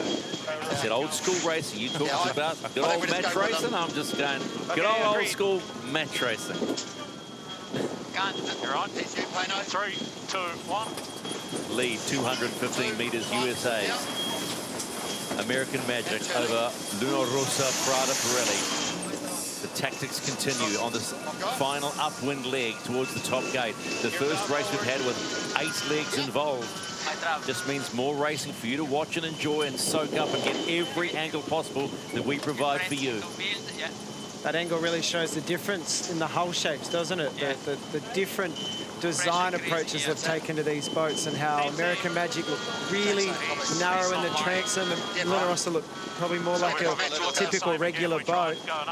And I was looking at the mast bend as well. It looked like American Magic sails with quite a bit more mast bend than Rossa, which I've noticed sails really straight on their rig. Well, if you notice really closely, if you've got an eye for attention to detail, they don't have any runners on Rossa. They've actually taken them completely off the boat. The runners are the backstays that help bend the mast. So, and you can really see a kink at the head of the jib every single time when they're going upwind. So it's very clear. The forestay sag from that. So I know we're going a little bit technical right now, but we'll be talking about this as the weeks go by. But I would have thought that would have given them a disadvantage upwind, but it actually doesn't seem to slow them down at all. Coming up. Standing by. Yes.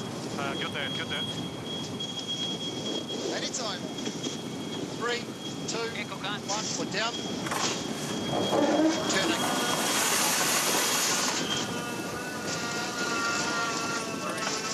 My wheel. Working a little high.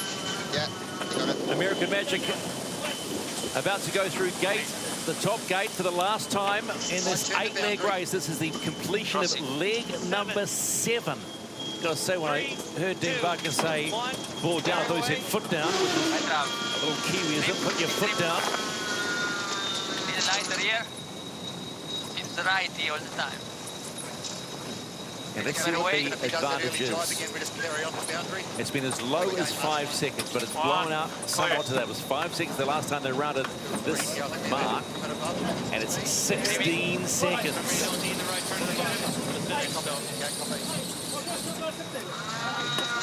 20 seconds. This is the time where you need the other boat to make a mistake. If you're the boat behind right now, everybody's so good. These boats are so fast. They're so well sailed. Without a mistake, Luna Rossa is in a bit of a tough spot.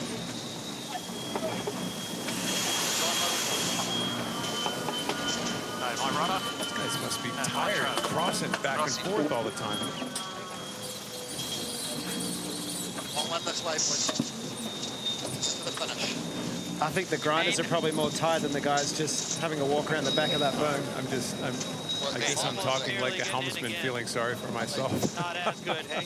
All I can say is at least they've managed to stay on the boat, unlike some helmsmen. Yeah, that's a fair point. We'll bring that. We'll have a shot of that later. Numbers here.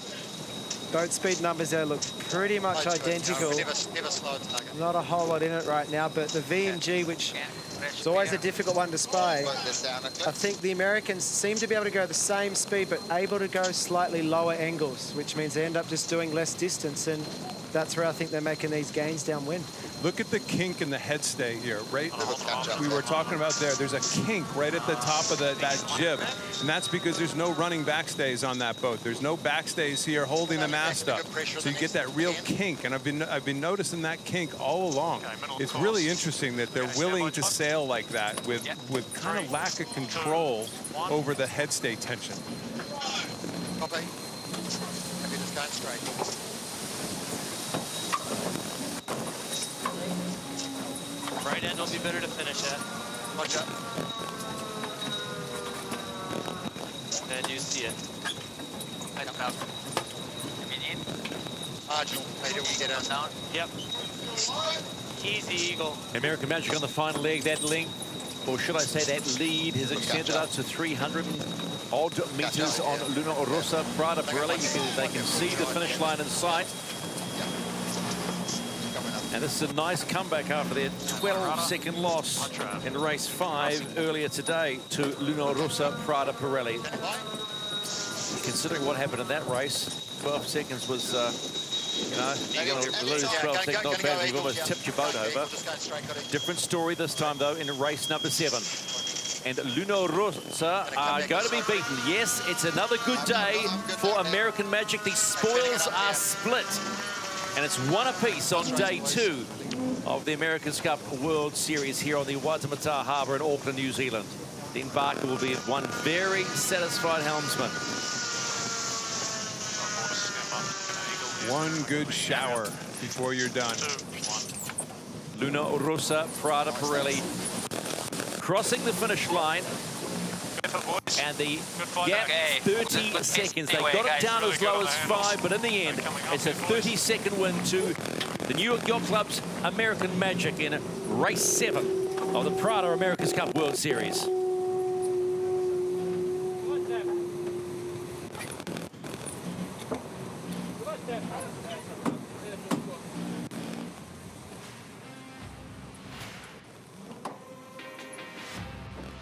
Confirmation of the result. There you see it. American Magic pick up win number 3 now. They came into the day with 2. Got beaten by Luna Rossa in the earlier race and have just rebounded with that 30-second win.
It's 2 minutes and 20 seconds to go. The port entry boat will be INEOS Team UK that you can see to the left-hand side of your screen. The starboard entry will be Emirates Team New Zealand. Coming now, and they're on time. INEOS Team UK. Not quite across here, Ben.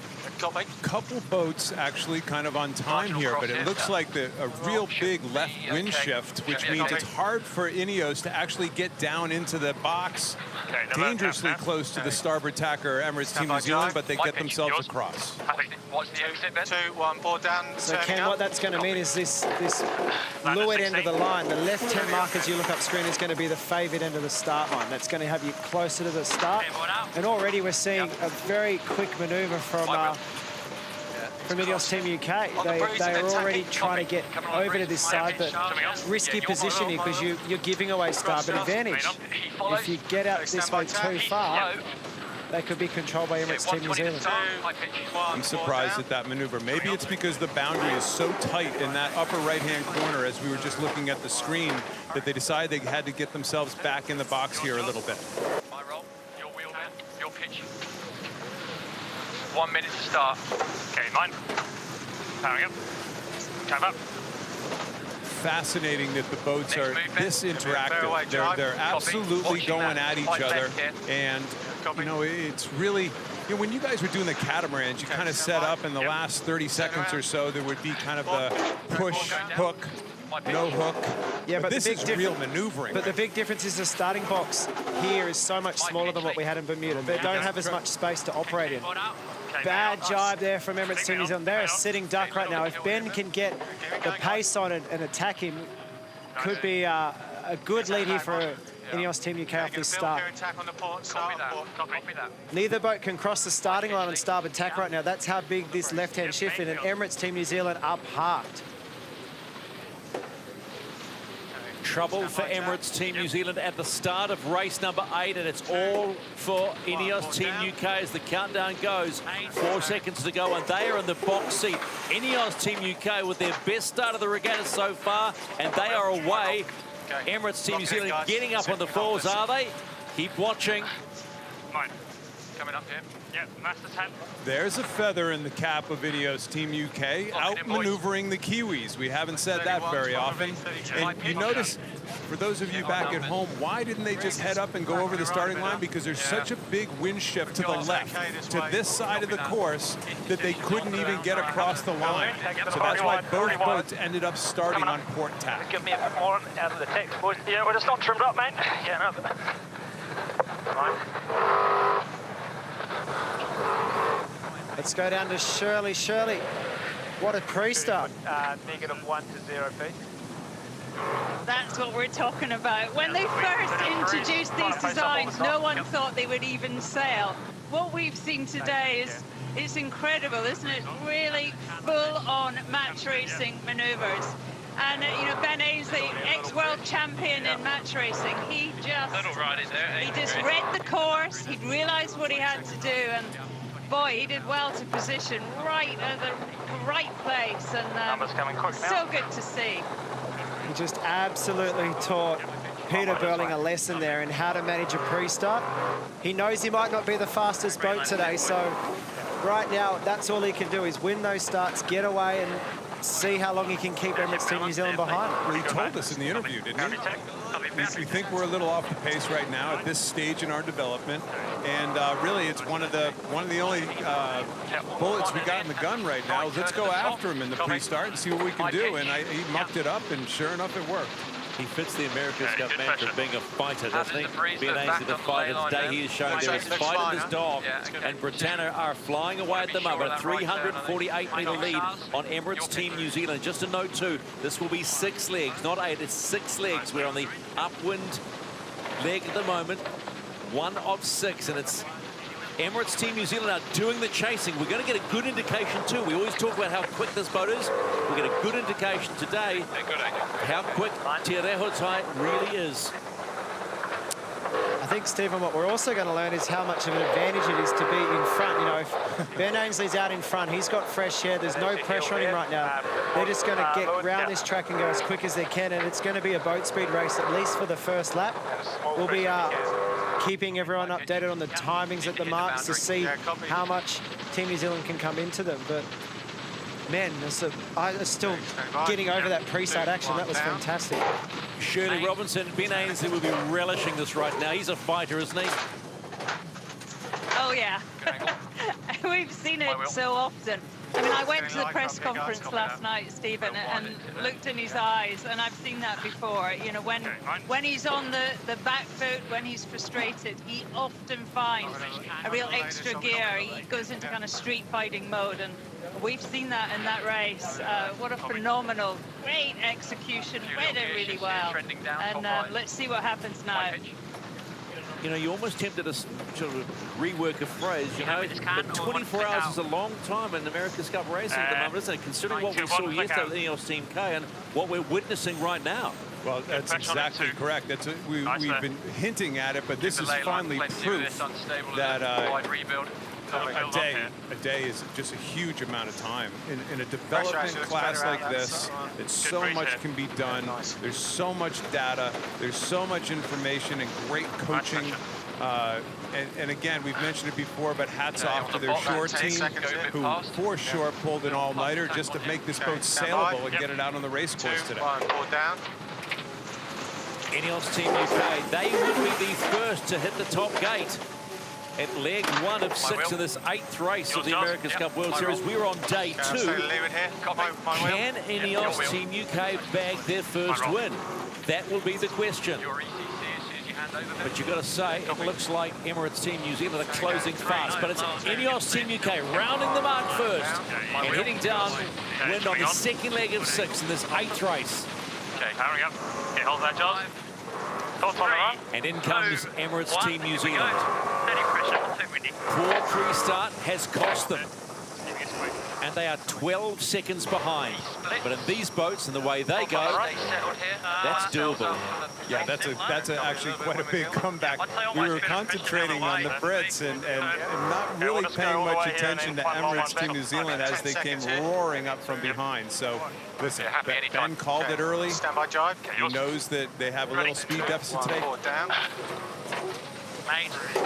Well, it was some 400 metres. It's now under 70 metres now. So Tiruhutai's quick. It'll be super interesting, Nathan, to see if he does stick his elbows out or he just keeps trying to play wind shifts here. Really, if you think you're in a slower boat, if you think you can maneuver with them, you actually start tacking and jiving all over them. But this is getting chewed up really quickly. You can hear on board already, possibly having to go behind me. Emirates Team New Zealand approaching on starboard tack, right of way. Let's listen on board, see what happens here. I think he'll go. Okay, coming up slightly here. Copy. He's coming up hard. For the rebuild.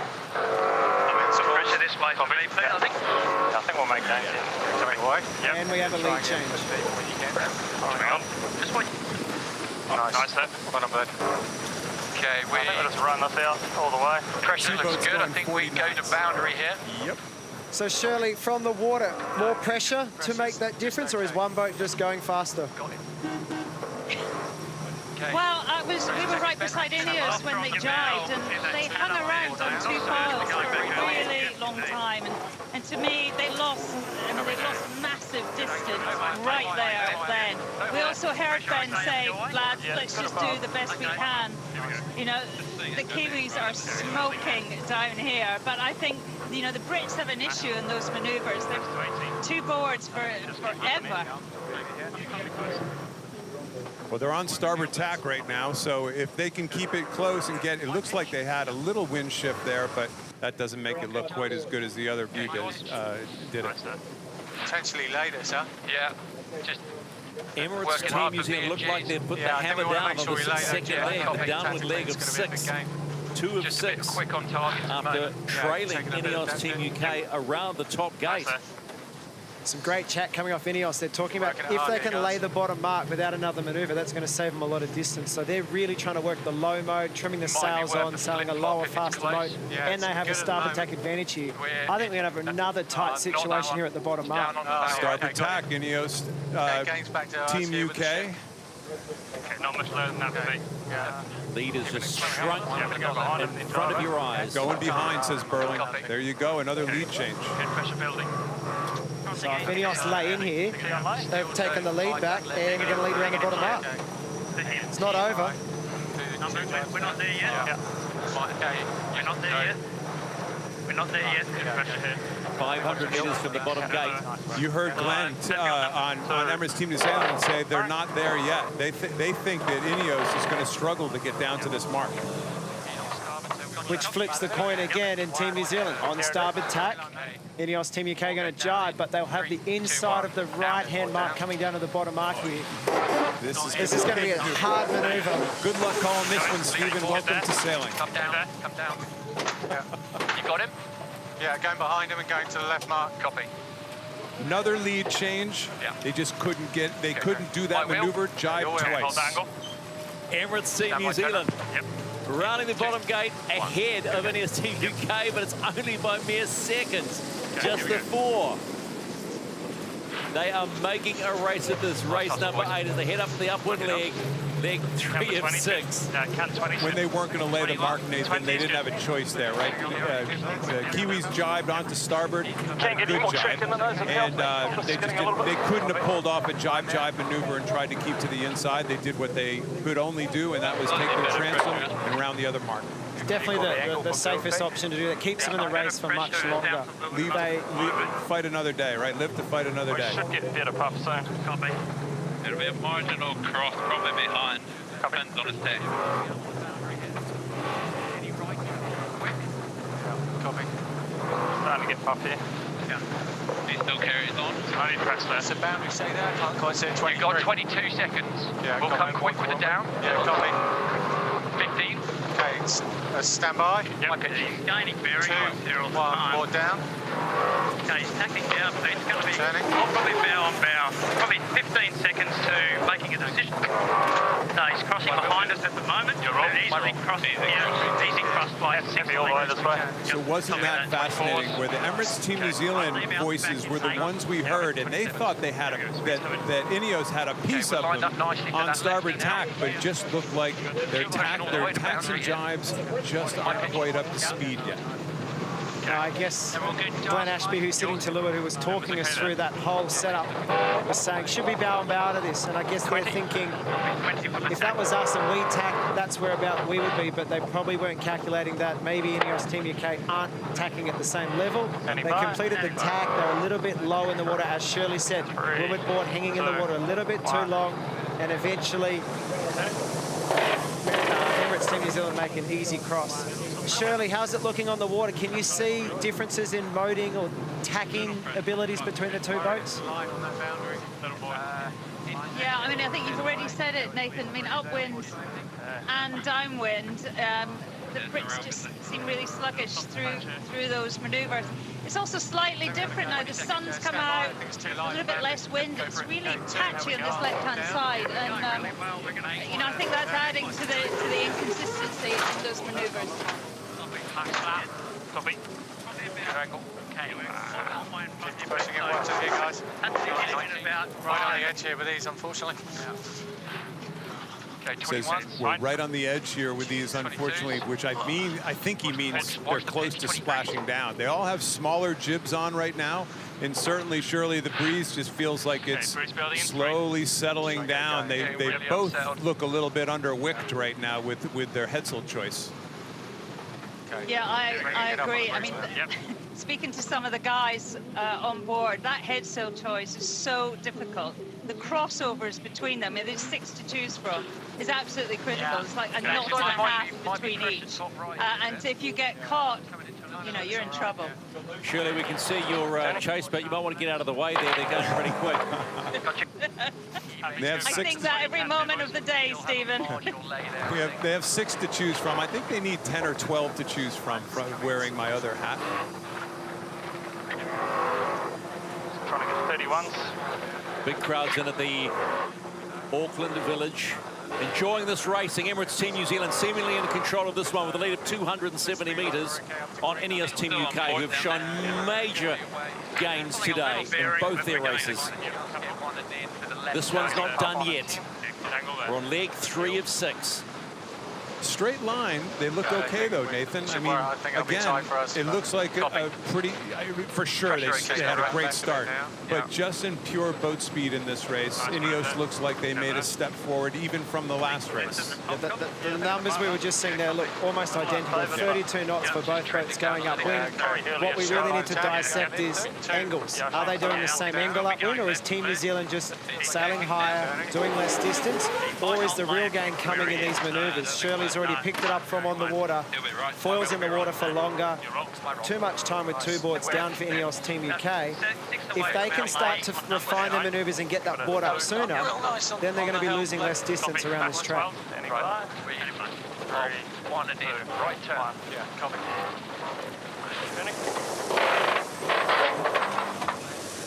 Pressure looking on that lane press. Yeah, it looks fine. Copy. He looks to be set for that left turn. We'll split right. Pressure on in 3. This is being set up for a split tack at this top mark, Stephen.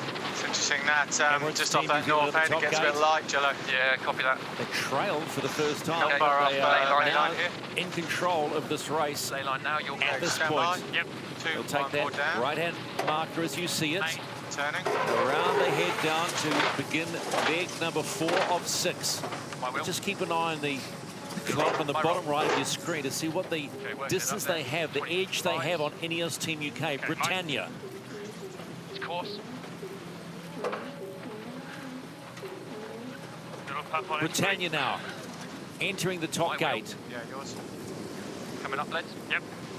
Bearing away in 3. Quite light out of this, but 1. Won the start. But you've got to win the race. 31 seconds the edge that Emirates Team New Zealand have on INEOS Team UK. Big difference from the first race today, ladies and gentlemen. And, okay, that's nice angle there, no. The demise of Ben Ainsley might be my pitch dramatically exaggerated. Okay. How's that?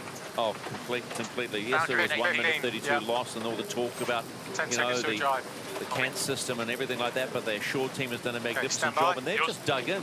They have just dug in, and everything's working fine and showing what they can do and what can become of this team. So, Nathan, I have a question for you. It's in between races. You got a 2-race day with all this data and all this computerization and hydraulic systems. How much change could these boats make in between races out on the water, or do you really need to go back into the compound and regroup and kind of settle in there?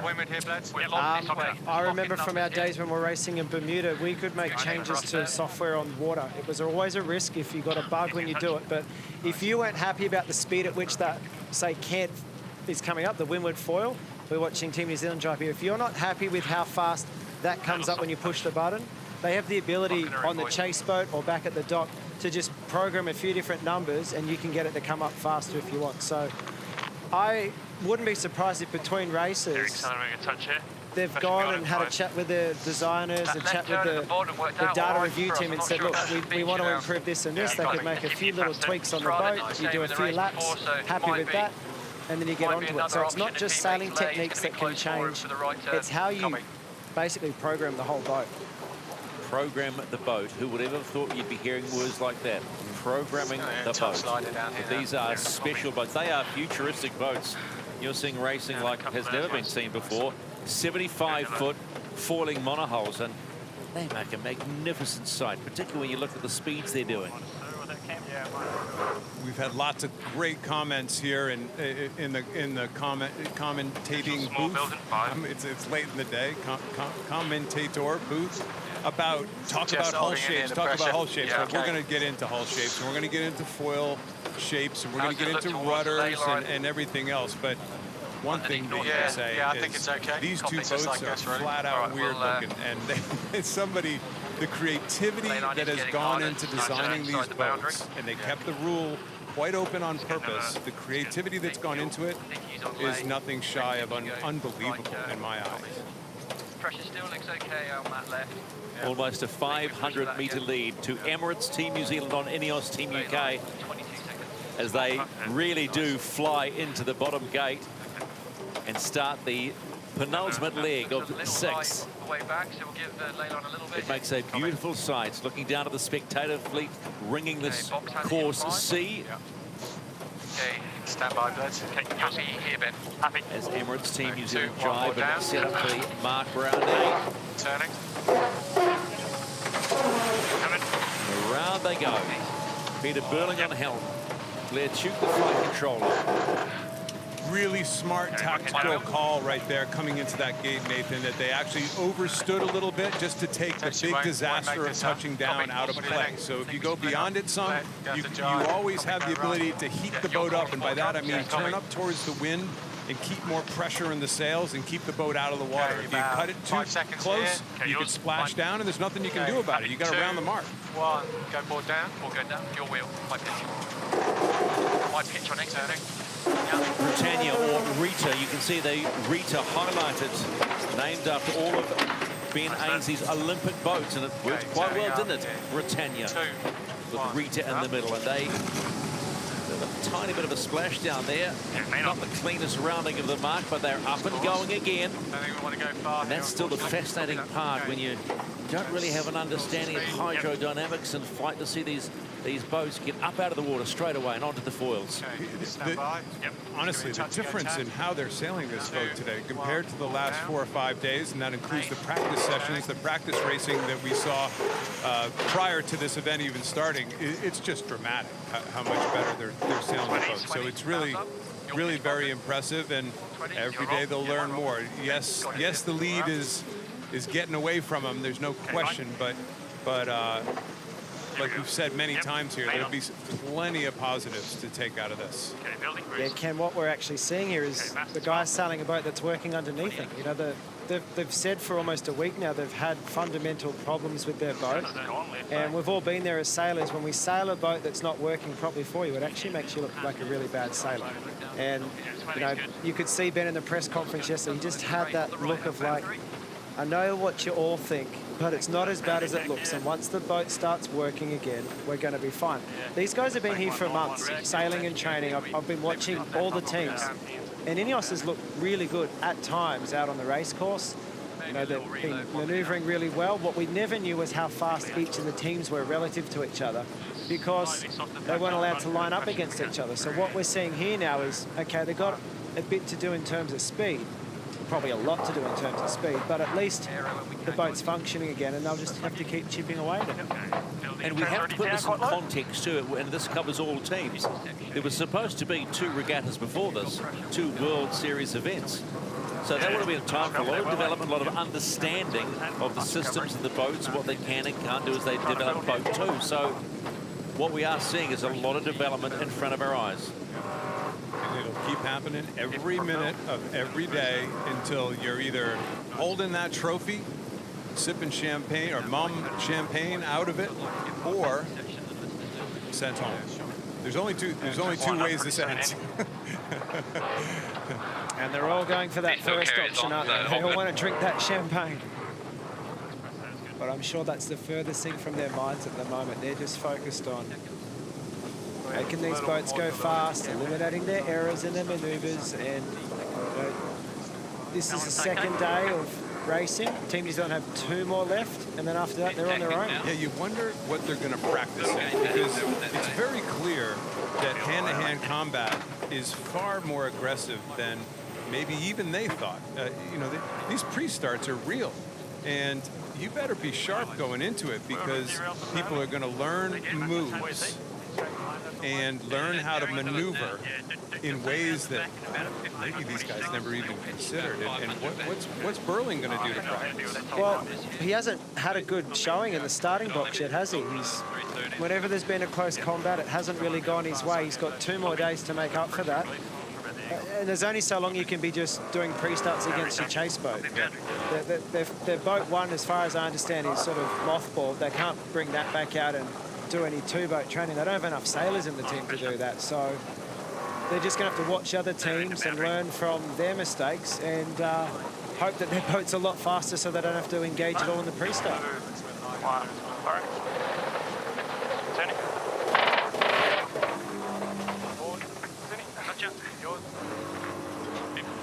When I've got got it, yeah.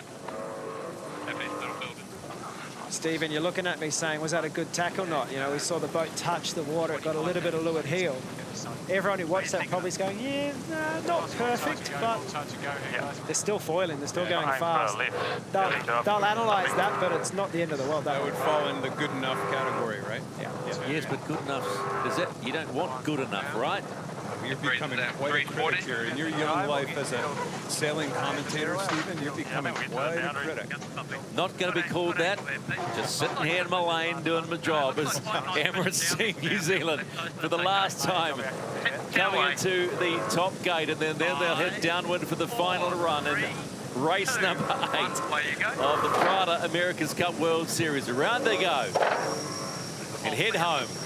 It's a Friday afternoon in Auckland, New Zealand. It's a lovely day. It's the 18th of December as we head towards Christmas. And boy, watching these last 2 days, and especially today, Ken, if you're a sailing fan, you feel like you've opened plenty of presents today because we have been treated today. The text messages coming in are fast and furious, like, hey, real racing, you know. But I think a few people got a little bummed out, or a little too early, I might add, because this is just early days and the type of racing we're going to see.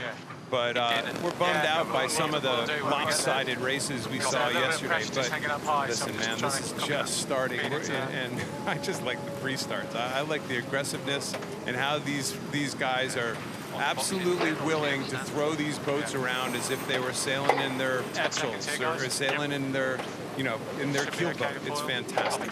Well, Nathan and I will take note of that you love aggressiveness. And if you put your elbows out, we'll stay well clear, Ken. It's a shame he's sitting in the middle, isn't it? Because he can reach both of us. That's great. You guys better be careful. Could get dangerous in here.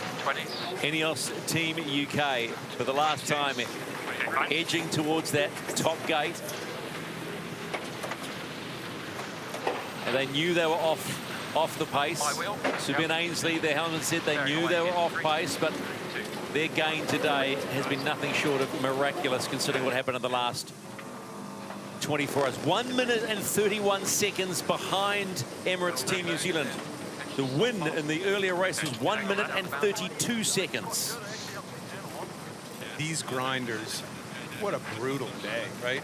You think they're swapping out? I didn't even look at the groups on board. How many people are they swapping out from race to race? Because they got to be whipping these guys, right? Yeah, I think generally there's 2 crew rotations between the races. It's pretty much max out heart rate as much as you can do in the entire race, and so generally they're switching 2 of the grinders between the races, just like having reserves in a rugby game. You've got to keep the guys fresh and keeping the power coming into the boat. Shirley, I want to come down to you for a moment. We're seeing New Zealand really getting away at this point. Do you think it's got anything to do with the wind strength slowly dropping? And can you see any differences that's happened throughout the day? Nathan, no. I mean, I just think whatever's thrown at them, they can adapt and go well. We spent quite a long time going upwind directly behind them. I mean, an amazing spot. And to me, they can get more mass bend. The main setup's more versatile. They can ride out those puffs, and we saw it yesterday, and we're seeing it today. They are fast. It's holding like this. They are fast. Yeah, I think we're fine going to boundary. Yep. Thanks, Shirley. Yeah, Ken, we'll definitely need to dive into those details, how they're controlling the sails, how they're adjusting the camber, how they're bending the mast. There's lots of gadgets and tools on these boats to really manipulate the sails to change the power. Today's probably not the day for us to get into that, but at some point we will need to explain a number of these things, and we've got to learn ourselves. We don't really know all the details of how these boats work. Cool. All right, so transfer the arrow, or we... Emirates Team New Zealand get double delight today. They are 2 from 2 against INEOS UK and make it 3 wins out of 4 in this America's Cup World Series, and they do it in style. The difference now is, how big is that gap? It was 1 minute and 32 seconds in the last race.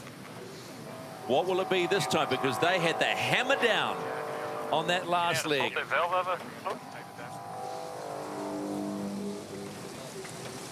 They continue.